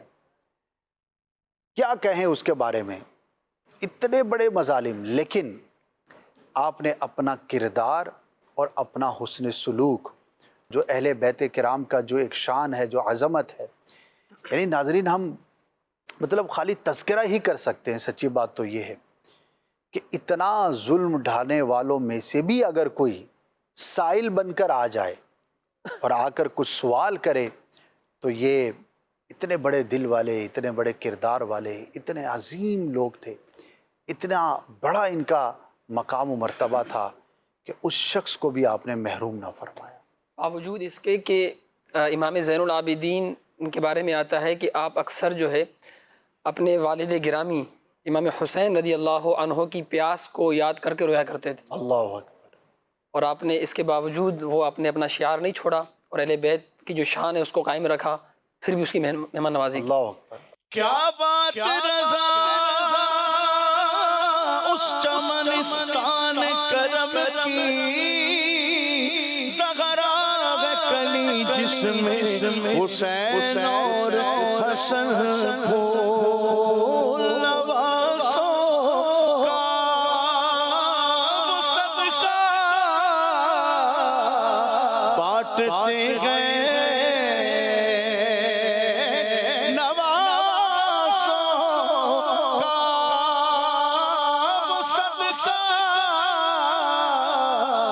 بانٹتے گئے زمانہ ان کا صدقہ کھا رہا ہے، زمانہ ان کا صدقہ کھا رہا ہے. مجھ میں کتنا نیازی کرم ہو گیا، لوگ کہنے لگے پنجتن کا گدا، اس گھرانے کا جب سے میں نوکر ہوا، سب سے اچھی میری نوکری ہو گئی نوازوں کا وہ صدقہ بانٹتے گئے. زمانہ ان کا صدقہ کھا رہا ہے، زمانہ ان کا صدقہ کھا رہا ہے. بے شک ایسا ہے. اور کس واقعے کا ذکر کیا جائے اہل بیت کے، کس فرد کا ذکر کیا جائے. جب ان کی سیرت پڑھتے ہیں تو عقل حیران رہ جاتی ہے کہ اتنی شان و عظمت والے اور اتنے کردار والے، آج ذرا سی کسی کو شہرت مل جائے، ذرا سی کسی کو عزت مل جائے تو گویا کہ پاؤں پر اس کے زمین پر اس کے پاؤں نہیں لگتے ہیں. اس کا انداز، اس کا فخر، اس کا تکبر، اس کی گفتگو، تو مجھے جانتے نہیں ہو، میں یہ ہوں، میں وہ ہوں. لیکن یہ وہ حضرات ہیں، ان کا تعلق اس گھرانے سے ہے کہ جن کا ذکر خیر اور جن کے فضائل رب نے قرآن میں بیان فرمائے. پیارے آقا صلی اللہ تعالی علیہ وسلم نے بے شمار حدیثوں کے اندر فضائل اہل بیت کو بیان فرمائے، ان کی شانوں کو، ان کی عظمتوں کو بیان کیا گیا ہے. لیکن اتنے بڑے مقام و مرتبے کے بعد عاجزی کا یہ انداز، اللہ تبارک و تعالیٰ کی بارگاہ میں عبادت کرنے کا جو انداز ان کا ہم پڑھتے ہیں، دیکھتے ہیں، وہ ہمارے لیے مشعل راہ ہے. اللہ پاک ان کے صدقے ہمیں بھی عاجزی نصیب فرمائے. اور عربوں کی جو خصوصیات بیان کی جاتی ہیں، بالخصوص یہ تو ماشاءاللہ عرب کے بھی سردار ہوئے، لیکن جو کامن عرب تھے اس زمانے کے، تو جب اس کی تاریخ ہم پڑھتے ہیں تو اس میں یہ بات بیان کی جاتی ہے کہ عرب کے اندر ایک جو زبردست چیز تھی وہ یہ تھی کہ خواہ ان کا کوئی کتنا ہی بڑا دشمن ہوتا، اگر وہ مہمان بن کر آ جاتا یا مسافر بن کر کسی ضرورت کے تحت ان میں سے کسی کے گھر آ جاتا تو یہ اس کو معاف کر دیا کرتے تھے. بعض اوقات جانی دشمن یا کوئی قاتل بھی ہوتا کسی کا، تب بھی اگر وہ مہمان بن کر آ جاتا تو عرب کی خصوصیات میں یہ بیان کیا جاتا ہے کہ وہ اس کو معاف کر دیا کرتے تھے. تو واقعی ایک بڑی بات ہے. اور اس میں مہمان کی تکریم، اب یہ باقاعدہ مہمان تو نہ ہوا، لیکن جو بھی آپ کے پاس آ گیا اور اس نے کچھ بھی کھانے پینے کا سوال کیا تو ایک طور پر وہ مہمان ہی ہو گیا. تو اس کا خیال کرنا اور اس کے ساتھ حسن سلوک کرنا ہمیں اس واقعے میں بھی ملتا ہے. جی حضور، مزید کیا اقوال؟ آپ نے مہمان نوازی کی بات ارشاد فرمائی، تو اس پر امام زین العابدین رضی اللہ عنہ کا ایک فرمان ہے کہ آپ نے فرمایا کہ اعلیٰ اخلاق کی نشانی یہ ہے کہ بندہ اپنے مہمانوں کی خود مہمان نوازی کرے. ماشاءاللہ. اور آپ نے فرمایا کہ جس طرح اللہ کے نبی حضرت ابراہیم خلیل اللہ علیہ نبینا علیہ الصلاۃ والسلام اپنے گھر والوں کے ساتھ مل کر خود مہمان نوازی فرمایا کرتے تھے، سبحان تو اعلیٰ اخلاق کی نشانی یہ ہے کہ بندہ اپنے مہمانوں کی مہمان نوازی خود سے کرے. ماشاءاللہ. اسی طرح خود سے کرے یعنی خود اس میں انوالو ہو. جی اس طرح آپ نے فرمایا کہ غور و فکر، تفکر کرنا، آخرت کے معاملے میں سوچ و بچار کرنا، فرمایا کہ یہ ایک ایسا آئینہ ہے کہ جو انسان کو اس کی اچھائیاں بھی دکھاتا ہے اور برائیاں بھی دکھاتا ہے. ماشاءاللہ. آخرت کے معاملے میں فکر کرنا. جی غور و فکر کرنا. اسی طرح عبادت کے معاملے میں آپ رضی اللہ عنہ نے ارشاد فرمایا کہ لوگ عبادت کے معاملے میں 3 طرح کے ہوتے ہیں. ایک وہ شخص کہ جو آزادانہ عبادت کرتا ہے، اور ایک وہ شخص ہے کہ جو غلامانہ عبادت کرتا ہے، اور ایک وہ شخص ہے کہ جو اجرت کے طور پہ گویا کہ اللہ کی عبادت کر رہا ہوتا ہے. آپ نے ارشاد فرمایا کہ غلام کی طرح عبادت اس کی ہے کہ جو آقا سے ڈر کر آقا کی بات مانے. صحیح. تو جو اللہ سے ڈر کر اللہ کی عبادت کرے تو گویا کہ وہ اللہ کی عبادت ایک ایسے کر رہا ہے جیسے غلام آقا کی بات مانتا ہے، آقا کی خدمت کرتا ہے. غلاموں کی طرح کی عبادت ہو. جی غلاموں کی سی عبادت. اسی طرح آپ نے فرمایا کہ جو اللہ رب العالمین کی نعمتوں پر اور گویا کہ اجرت کے طور پر جو عبادت کرے، یوں کہ اللہ رب العالمین نے جو اس کو نعمتیں عطا کی ہیں اور وہ ان پر گویا کہ اس کا شکر ادا لاتے ہوئے وہ نعمت ادا کرتا ہے، تو وہ گویا کہ اجیرانہ عبادت کر رہا ہے. کسی لالچ میں وہ عبادت کر رہا ہے. جی لالچ میں، نعمت کی لالچ میں عبادت کر رہا ہے.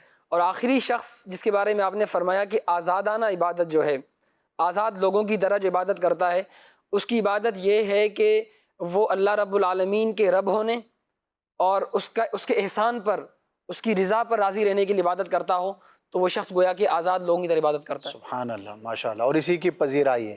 اسی کی کمپیریٹیولی دیکھا جائے تو اسی کی پذیرائی ہے. اور اس کو اور بھی مقامات پر بیان کیا گیا ہے. امام نووی رحمۃ اللہ تعالی علیہ نے نیت کے بیان میں یہ بات ارشاد فرمائی ہے کہ عبادت 2 طرح سے ہوتی ہے. ایک ہوتی ہے خوف سے اور ایک ہوتی ہے محبت سے.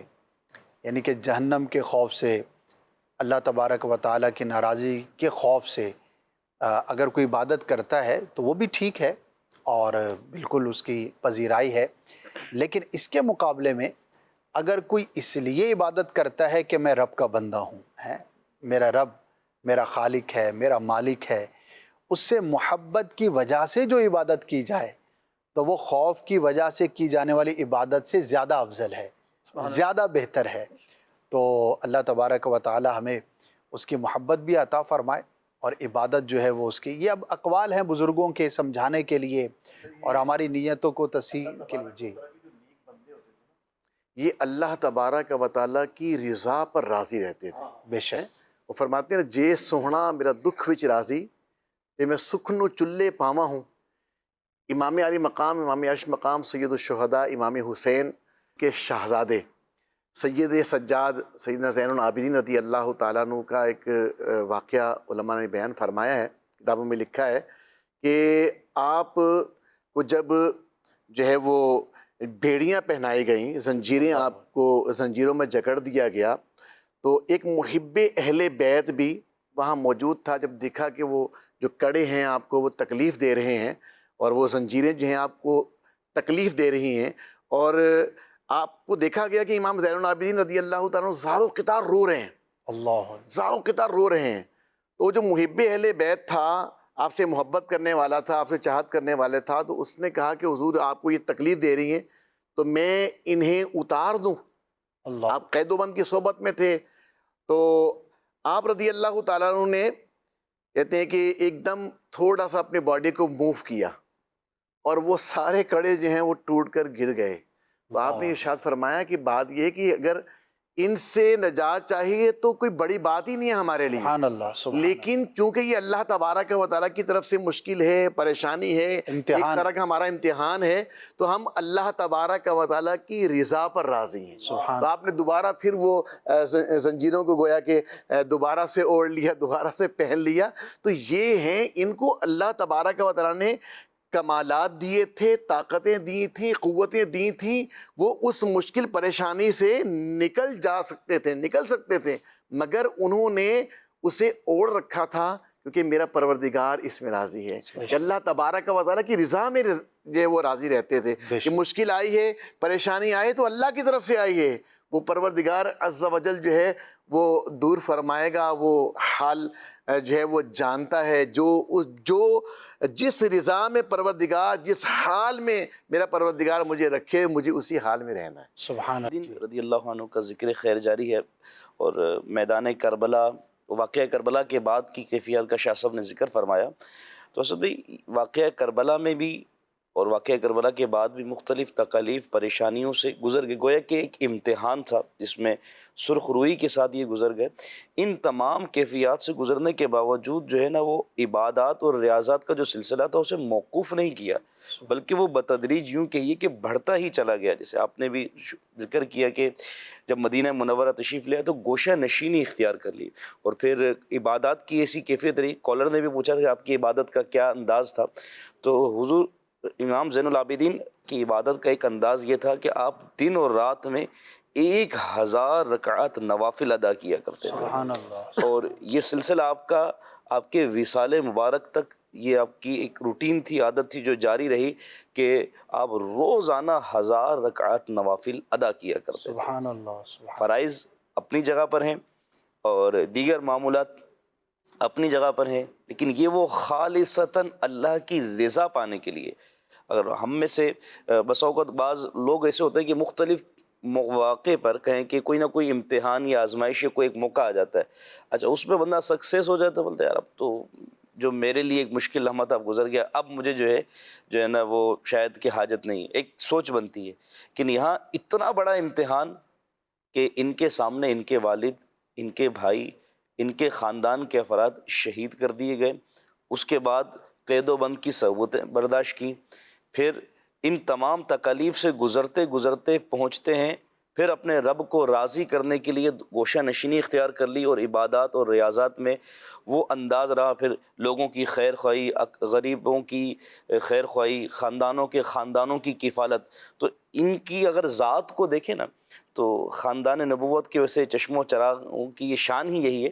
تو ہمہ جہت شخصیت تھی. ماشاء اللہ، بالکل. اور یہ جو آپ نے بات کہی کہ مشکل کے باوجود عبادت میں کمی نہ لانا، یہ بھی بہت بڑا وصف ہوتا ہے. عموماً جب کوئی مشکل میں آتا ہے، پریشانی میں آتا ہے، تو سب سے پہلے اپنی عبادات کو کم کر دیتا ہے. بعض اوقات تو فرائض و واجبات میں بھی معاذ اللہ لوگ جو ہے وہ کوتاہی کا شکار ہو جاتے ہیں. تو انسپریشن لینی چاہیے، اور ان کا ذکر خیر کرنے کا ہمارا ایک بڑا مقصد یہ بھی ہوتا ہے کہ ہمیں پتہ ہو کہ ہمارے جو اسلاف گزرے اور اللہ پاک کے جو نیک اور مقبول بندے ہیں، تو ان کا انداز زندگی کس طرح کا ہوا کرتا تھا. اور ایک اور بات یاد رکھیے کہ پہلے کے لوگوں کے بارے میں کہا جاتا ہے کہ ان کو اگر کوئی لقب دیا جاتا تھا تو وہ ان کے وصف اور خوبی کی وجہ سے دیا جاتا تھا. ایسا نہیں تھا کہ لقب اور خوبی لوگ لے کر اپنی شہرت کے لیے کوشش کیا کرتے تھے. فی زمانہ معاملہ جو ہے وہ الٹ ہو گیا ہے کہ آج کل ناموں کے ساتھ جو ہے وہ القابات تو بڑے بڑے لگا دیے جاتے ہیں، لیکن اگر تھوڑا غور سے دیکھا جائے تو بعضوں کا شرمندگی محسوس ہوتی ہے کہ یہ جتنے القابات لکھے ہوئے ہیں تو یہ شخص جو ہے وہ اس کا حق تو نہیں رکھتا. اب مثال ہے کسی کے نام کے ساتھ بہت بڑا کوئی لقب لکھا ہوا ہے کہ یہ فلاں ہے، تو اب اگر وہ نہیں ہے تو انہیں غور کرنا چاہیے کہ میرے نام کے ساتھ یہ کیوں لگایا جا رہا ہے. تو حتی المقدور میں یہ نہیں کہتا کہ جس کے نام کے ساتھ کوئی ایسا لقب لگا ہوا ہے تو وہ خود ہی لگوا رہے ہیں، لیکن لوگ اس کو ایکسیپٹ بھی کر رہے ہوتے ہیں، بعض اوقات اپنے ہاتھوں سے لکھ رہے ہوتے ہیں، اور سمجھ آ جاتی ہے، اندازہ ہوتا ہے کہ یہ اس لقب کا مستحق ہے یا نہیں، اور اس کے بارے میں اس کا اپنی رائے کیا ہے. جو اللہ کے نیک بندے ہو وہ تو ویسے منع کر رہے ہوتے کہ اپنی تعریف کو وہ پسند نہیں کرتے. لوگ ان کو زین العابدین بھی کہتے ہیں, لوگ ان کو جو ہے وہ شیخ المشائخ بھی کہتے ہیں, لوگ ان کو جو ہے وہ اور بھی اچھے اچھے ناموں کے ساتھ یاد کرتے اور وہ اس کے مستحق بھی ہوتے ہیں. لیکن ایک تعداد ہے کہ جو بیچاری ہے, بیچارہ ہی کہنا چاہیے ان کو, بس وہ القابات لگا کر جو ہے وہ اپنے آپ کو مشہور کرنا چاہتے ہیں, اور ایسی شہرت اور ایسی چیزوں سے عزت حاصل ہوتی بھی نہیں ہے. ایسا نہیں ہوتا کہ اگر آپ نے فقط ایک آرٹیفیشل طریقے سے اپنے لیے کوئی چیز بنا لی تو ہو سکتا ہے وقتی طور پر کچھ لوگوں کے سامنے آپ کا بھرم ہو جائے, تھوڑی بہت شہرت مل بھی جائے, لیکن یہ دیر پا نہیں ہوتی. جو حقیقی طور پر اللہ کی بارگاہ میں مقبول ہوتے ہیں اور ان کا عمل ویسا ہی ہوتا ہے جیسا کہ بیان کیا جاتا ہے, تو دیکھیے نا صدیاں گزرنے کے بعد بھی امام زین العابدین رضی اللہ تعالیٰ عنہ کا ذکر خیر ہو رہا ہے اور یہ قیامت تک جاری رہے گا. جی, زین العابدین جو ہیں, جیسے آپ نے فرمایا ان کا لقب بھی, یعنی سید سجاد ان کا لقب, امام زین العابدین ان کا لقب. کثرت کے ساتھ یہ سجدے کیا کرتے تھے, نمازیں پڑھا کرتے تھے, تقوی اور پرہیزگاری یعنی عبادات کے اندر ایسا ملکہ. لیکن خوف خدا کا علم ان کا یہ ہوا کرتا تھا, جب آپ رحمۃ اللہ تعالی علیہ وضو فرمایا کرتے تھے نا, آپ کا جو چہرہ مبارک ہے وہ پیلا پڑ جاتا تھا. اللہ. تو آپ سے کسی نے پوچھا کہ حضور یہ کیفیت آپ کو وضو کرتے ہوئے آپ پر یہ طاری ہوتی ہے تو کیا ہے؟ تو آپ رحمۃ اللہ تعالی نے اللہ کہا کہ یہ مجھ پر یہ جو طاری ہوتا ہے نا, تو یہ اللہ تبارک و تعالیٰ کے ڈر اور اس کی خوف کی وجہ سے ہوتا ہے کہ میں کس رب العالمین جل مجد الکریم کی بارگاہ میں حاضری کے لیے جا رہا ہوں. اللہ, یعنی نماز سے پہلے, نماز کے لیے اس کے لیے اہتمام کر رہا ہوں. امام زین العابدین رحمۃ اللہ تعالی علیہ, ان کے بارے میں یہ آتا ہے جو یہ سمجھ لیں کہ ٹاپ 10 دنیا کے اندر جنہوں نے بہت زیادہ کثرت کے ساتھ اللہ تعالیٰ کی بارگاہ میں جو روئے ہیں نا, کثرت گریہ و زاری جنہوں نے کی ہے, ان کے اندر جو ہے امام زین العابدین کا نام بھی آتا ہے. آپ کثرت کے ساتھ اللہ تبارک تعالیٰ کی خوف میں, اس کی یاد میں جو ہے وہ آنسو بہایا کرتے تھے, رویا کرتے تھے. اور آپ رحمۃ اللہ تعالی علیہ کا ایک واقعہ لکھا ہے علماء نے کہ آپ رحمۃ اللہ تعالی علیہ حج کے لیے تشریف لے کر گئے, اور وہاں پر جب صدا لگتی ہے لبیک اللہم لبیک لبیک لا شریک لک لبیک, تو لبیک کی صدا لگانی تھی, تو آپ لبیک کی صدا نہیں لگا رہے تھے. تو کسی نے کہا کہ حضور اب تو موقع آ گیا ہے, اب تو لبیک کی صدا لگانی ہے. تو آپ رحمۃ اللہ تعالی علیہ نے ارشاد فرمایا کہ میں اس خوف سے لبیک نہیں کہہ رہا کہ کہیں ایسا نہ ہو کہ وہاں سے یہ جواب آ جائے کہ لا لبیک تیری حاضری قبول نہیں. تو پھر جب سلسلہ بنا اور کہا کہ اب تو لبیک آپ کو کہنا ہے, تو آپ رحمۃ اللہ تعالی نے جب لبیک کہا نا اور تلبیہ پڑھنا شروع کیا, تو آپ رحمۃ اللہ تعالی پہ ایک خوف خدا ایسا طاری ہوا کہ آپ رحمۃ اللہ تعالی اپنے سواری پر سوار تھے, تو وہاں سے بے ہوش ہو کر اللہ اکبر, اللہ. تو یہ کیفیت تھی آپ کی جو ہے وہ گریہ و زاری, خوف اتنی عبادات کے باوجود, اس قدر عبادات کے باوجود, نسبتوں کے باوجود, نسبت بھی ہے, عبادات بھی ہیں, فرائض پورے ہیں, واجبات ہیں, مستحبات ہیں, پھر ماشاءاللہ سے بتایا ہزار روزانہ کے نوافل ہیں, کثرت سے سجدہ کرنا ہے. یعنی اتنی عبادات اور کے باوجود صدقہ و خیرات بھی دے رہے ہیں. اور پریکٹیکلی ہم نے دیکھا کہ صدقہ و خیرات دے رہے ہیں, کسی کو کانوں کان خبر نہیں ہو رہی. دنیا سے وصال فرما کے پردہ فرمانے کے بعد پتہ چلا کہ 100 خاندانوں کی کفالت فرماتے ہیں. یعنی تقوی اور پرہیزگاری کے ساتھ عفو و درگزر کا معاملہ, لوگوں کی غمخواری کا معاملہ, دوسروں کی مدد کا معاملہ, یہ ہونے کے باوجود بھی خوف خدا, اللہ تبارک و تعالیٰ کی ذات میں رہنا, اور اس کے اوپر وہ کہتے ہیں فخر نہ کرنا, اس کے اوپر کہ بھائی میرے اندر بہت تقوی اور پرہیزگاری ہے. جیسے آپ نے فرمایا نا کہ وہ نام یعنی وہ خصوصیت ہوتی نہیں ہے لیکن القابات لگ جاتے ہیں. یہاں خصوصیت تھی, لقب مل گیا, لیکن اس کے باوجود بھی خوف خدا کا عالم کیا تھا کہ اپنے آپ کو وہ سمجھا نہیں کرتے تھے. اللہ اکبر. بڑوں کی بڑی باتیں, اور یہ تو وہ لوگ تھے انہیں نہ شہرت کی پرواہ تھی, نہ نام و نمود کی پرواہ تھی. یہ تو بڑے چھوٹے لوگ ہوتے ہیں کہ جو ان چیزوں کے پیچھے پڑتے ہیں. جو بڑے لوگ ہوتے ہیں, آج بھی جو اللہ کے نیک بندے ہیں, اگر آپ ان کے پاس جاتے ہیں, بیٹھتے ہیں, تو آپ کو یہ فیلنگز آئیں گی کہ یہ بڑے بے پرواہ ہوتے ہیں، ان کو مخلوق سے کچھ لینا دینا نہیں ہوتا، اور یہ بڑے چھوٹے لوگ ہوتے ہیں کہ جو یہ چاہتے ہیں کہ ہمارا نام لیا جائے، بلکہ ناراض ہو جاتے ہیں کہیں پر اگر کسی کا تعارف جو ہے وہ اس کے مطابق نہ کروایا جائے جیسا وہ چاہتا ہے، تو ناراض ہو جاتے ہیں کہ میرے آنے پر جو ہے وہ یہ اہتمام نہیں ہوا، وہ اہتمام نہیں ہوا۔ لیکن جو واقعی کسی پرسنالٹی کے حامل ہوتے ہیں، جو واقعی پرسنالٹی ہوتی ہے، تو وہ پھر آرٹیفیشل چیزوں کی اس کو حاجت نہیں ہوتی ہیں۔ جو خوشبودار پھول ہوتا ہے، تو اگر اس کی پتیوں کو آپ چھپا کے بھی رکھیں گے اور بند کر کے بھی رکھیں گے تو اس کی خوشبو آ ہی جاتی ہے، اور جو آرٹیفیشل پھول ہوتا ہے وہ کتنا ہی دکھنے میں خوبصورت کیوں نہ ہو، اس سے خوشبو کبھی بھی نہیں آتی۔ تو یہ میرے اور آپ کے لیے، ہم سب کے لیے لرننگ ہے کہ میری اور آپ کی کیا کیفیت ہے، اور ظاہر ہے کہ یہ چیزیں کسی اور سے جو ہے وہ بندہ انڈوز نہیں کرواتا، یہ دل کی کیفیت کا نام ہے۔ میں یہ غور کروں، آپ یہ غور کریں کہ ہماری قلبی کیفیت کیا ہے، کیا ہم واقعی حقیقی طور پر اللہ کی بارگاہ میں عاجزی کرنے والے ہیں؟ ہماری تو عاجزی بھی کئی مرتبہ ایسا ہوتا ہے کہ وہ بھی ریاکاری ہو جاتی ہے، یعنی کہ عاجزی کے الفاظ کہنا بھی اس لیے ہوتا ہے کہ لوگ مجھے نیک سمجھیں۔ تو تصوف کی جب ہم کتابیں پڑھتے ہیں نا، اور بزرگان دین کی جو صحبت ہے وہ انہی امراض کو تو اجاگر کرتی ہے، اور بزرگوں کا یہی وہ کردار ہے، وہی یہ عمل ہے کہ جو ہمارے لیے مشعل راہ ہے۔ تو اللہ پاک ان کے عاجزی کا صدقہ بھی ہمیں نصیب فرمائے، اور ان کی عبادات کا، ان کی سخاوت کا، اور بھی جتنی چیزوں کی بات ہوئی اللہ پاک ہمیں نصیب فرمائے۔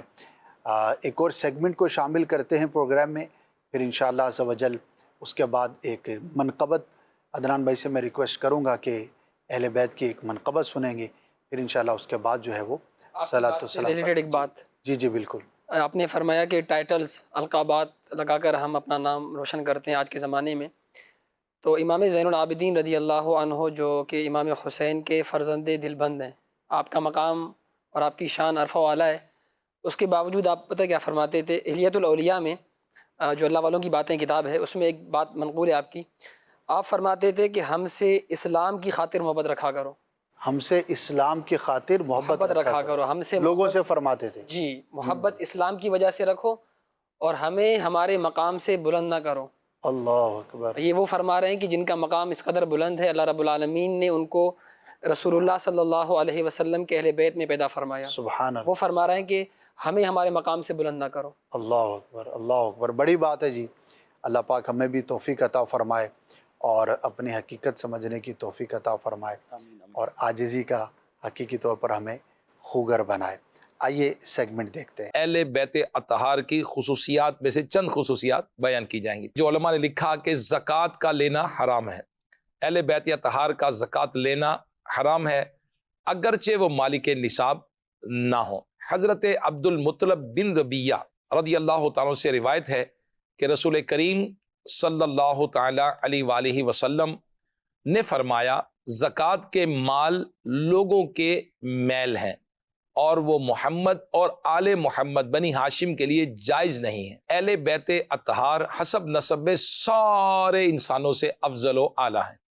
حضرت عبداللہ ابن عمر رضی اللہ تعالیٰ عنہ سے مروی ہے کہ رسول کریم صلی اللہ تعالیٰ علیہ وآلہ وسلم نے ارشاد فرمایا، اللہ تعالیٰ نے حضرت اسماعیل علیہ السلام کی اولاد سے قبیلہ کنانہ کو منتخب فرمایا، کنانہ میں سے قریش کو، اور قریش میں سے بنی ہاشم کو، اور بنی ہاشم میں سے مجھے منتخب فرمایا۔ سرکار اقدس صلی اللہ تعالیٰ علیہ وآلہ وسلم کی رشتہ داری اور نسب کے علاوہ قیامت کے دن ہر رشتہ داری اور نسب منقطع ہو جائے گا۔ حضرت فاطمۃ الزہرا رضی اللہ تعالیٰ عنہ کی اولاد ہونے کے باوجود رسول کریم صلی اللہ تعالیٰ علیہ وسلم کی اولاد کہلاتے ہیں، اور صحیح نسب کے ساتھ آپ ہی کی طرف منسوب ہیں۔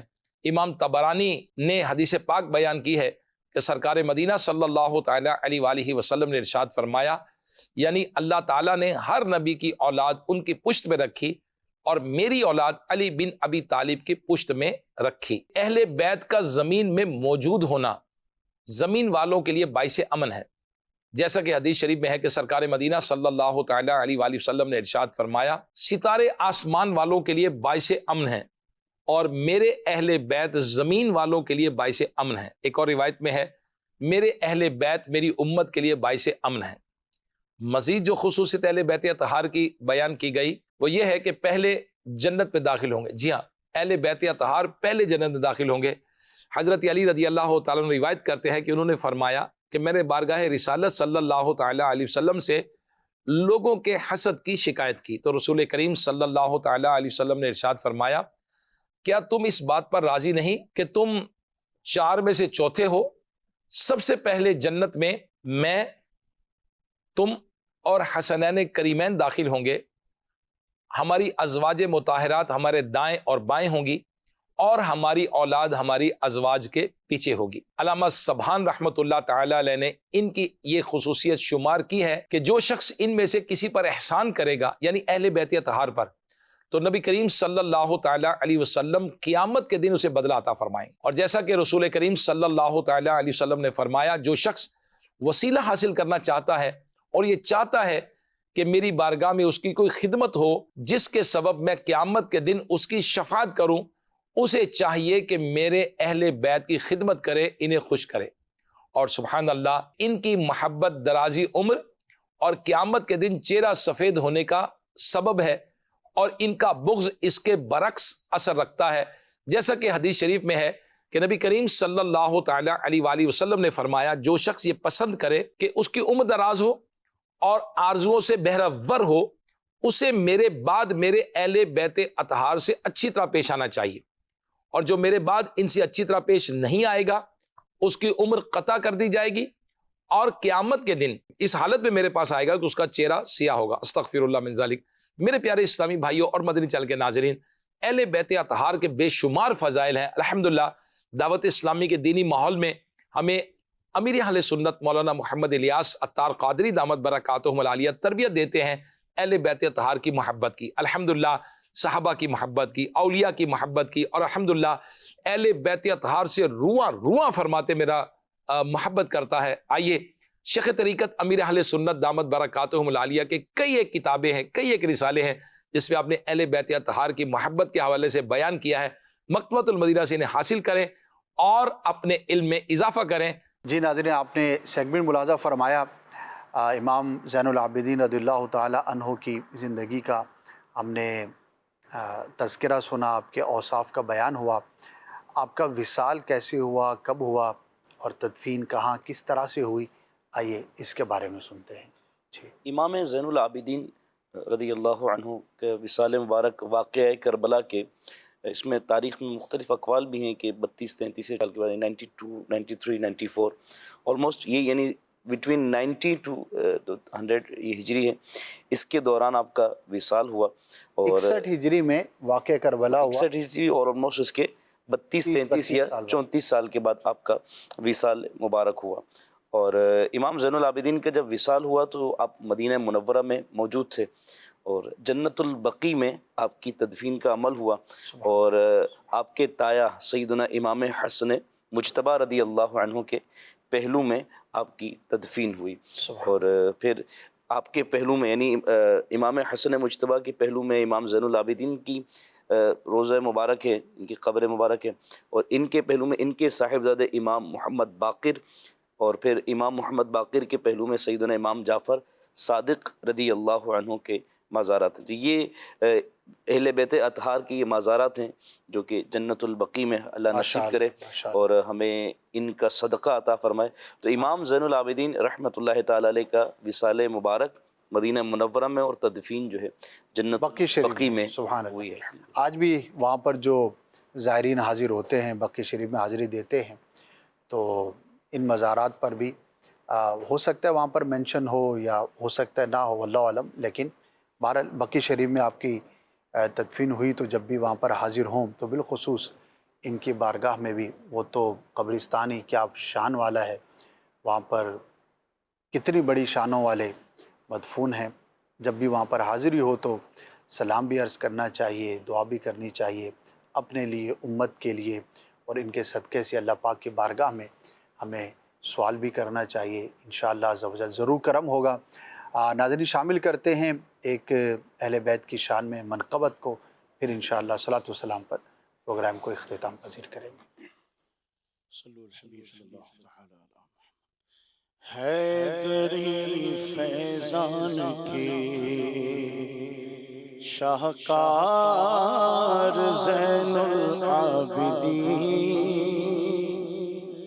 فاطمی ابن شہ ابرار زین العابدین، نور ایمان سے ہوئے سو بار زین العابدین، نور ایمان سے ہوئے سو بار زین العابدین، کیف عرفان سے ہوئے سرشار زین العابدین، عابد رب العلا ابن شہید کربلا، عابد رب العلا ابن شہید کربلا، زاہدوں کے ہو گئے سردار زین العابدین، زاہدوں کے ہو گئے سردار زین العابدین، علم کے میدان میں سارے اماموں کے امام، علم کے میدان میں سارے اماموں کے امام، اولیاء کے بھی ہوئے سالار زین العابدین، ہے حسین ابن علی کے جانشین باصفا، ہے حسین ابن علی کے جانشین باصفا، اہل باطل کے لیے تلوار زین العابدین، اہل باطل کے لیے تلوار زین العابدین، کیوں نہ ہو برہان ان کی گفتگو میں پختگی، کیوں نہ ہو برہان ان کی گفتگو میں پختگی، رکھتے ہیں جو حیدری افکار زین العابدین، رکھتے ہیں جو حیدری افکار زین العابدین۔ صلاۃ والسلام۔ یا نبی سلام علیکہ، یا رسول سلام علیکہ، یا نبی سلام علیکہ، یا رسول سلام علیکہ، یا حبیب سلام علیکہ، یا حبیب سلام علیکہ، صلوات اللہ علیکہ، یا نبی سلام علیکہ، یا رسول سلام علیکہ، از تو فیض غوث اعظم جبخش فیض اعلیٰ، صدقہ امام اعظم، صدقہ امام اعظم، دور ہو سبھی کے رنجوں غم یا نبی سلام علینا یا رسول سلام علیکہ. ہو ذکر رب کا صبح ایسے ہو شروع اپنی، خدا رہے راضی ہے یہ آرزو اپنی. کھلے آنکھ صلی اللہ کے گیت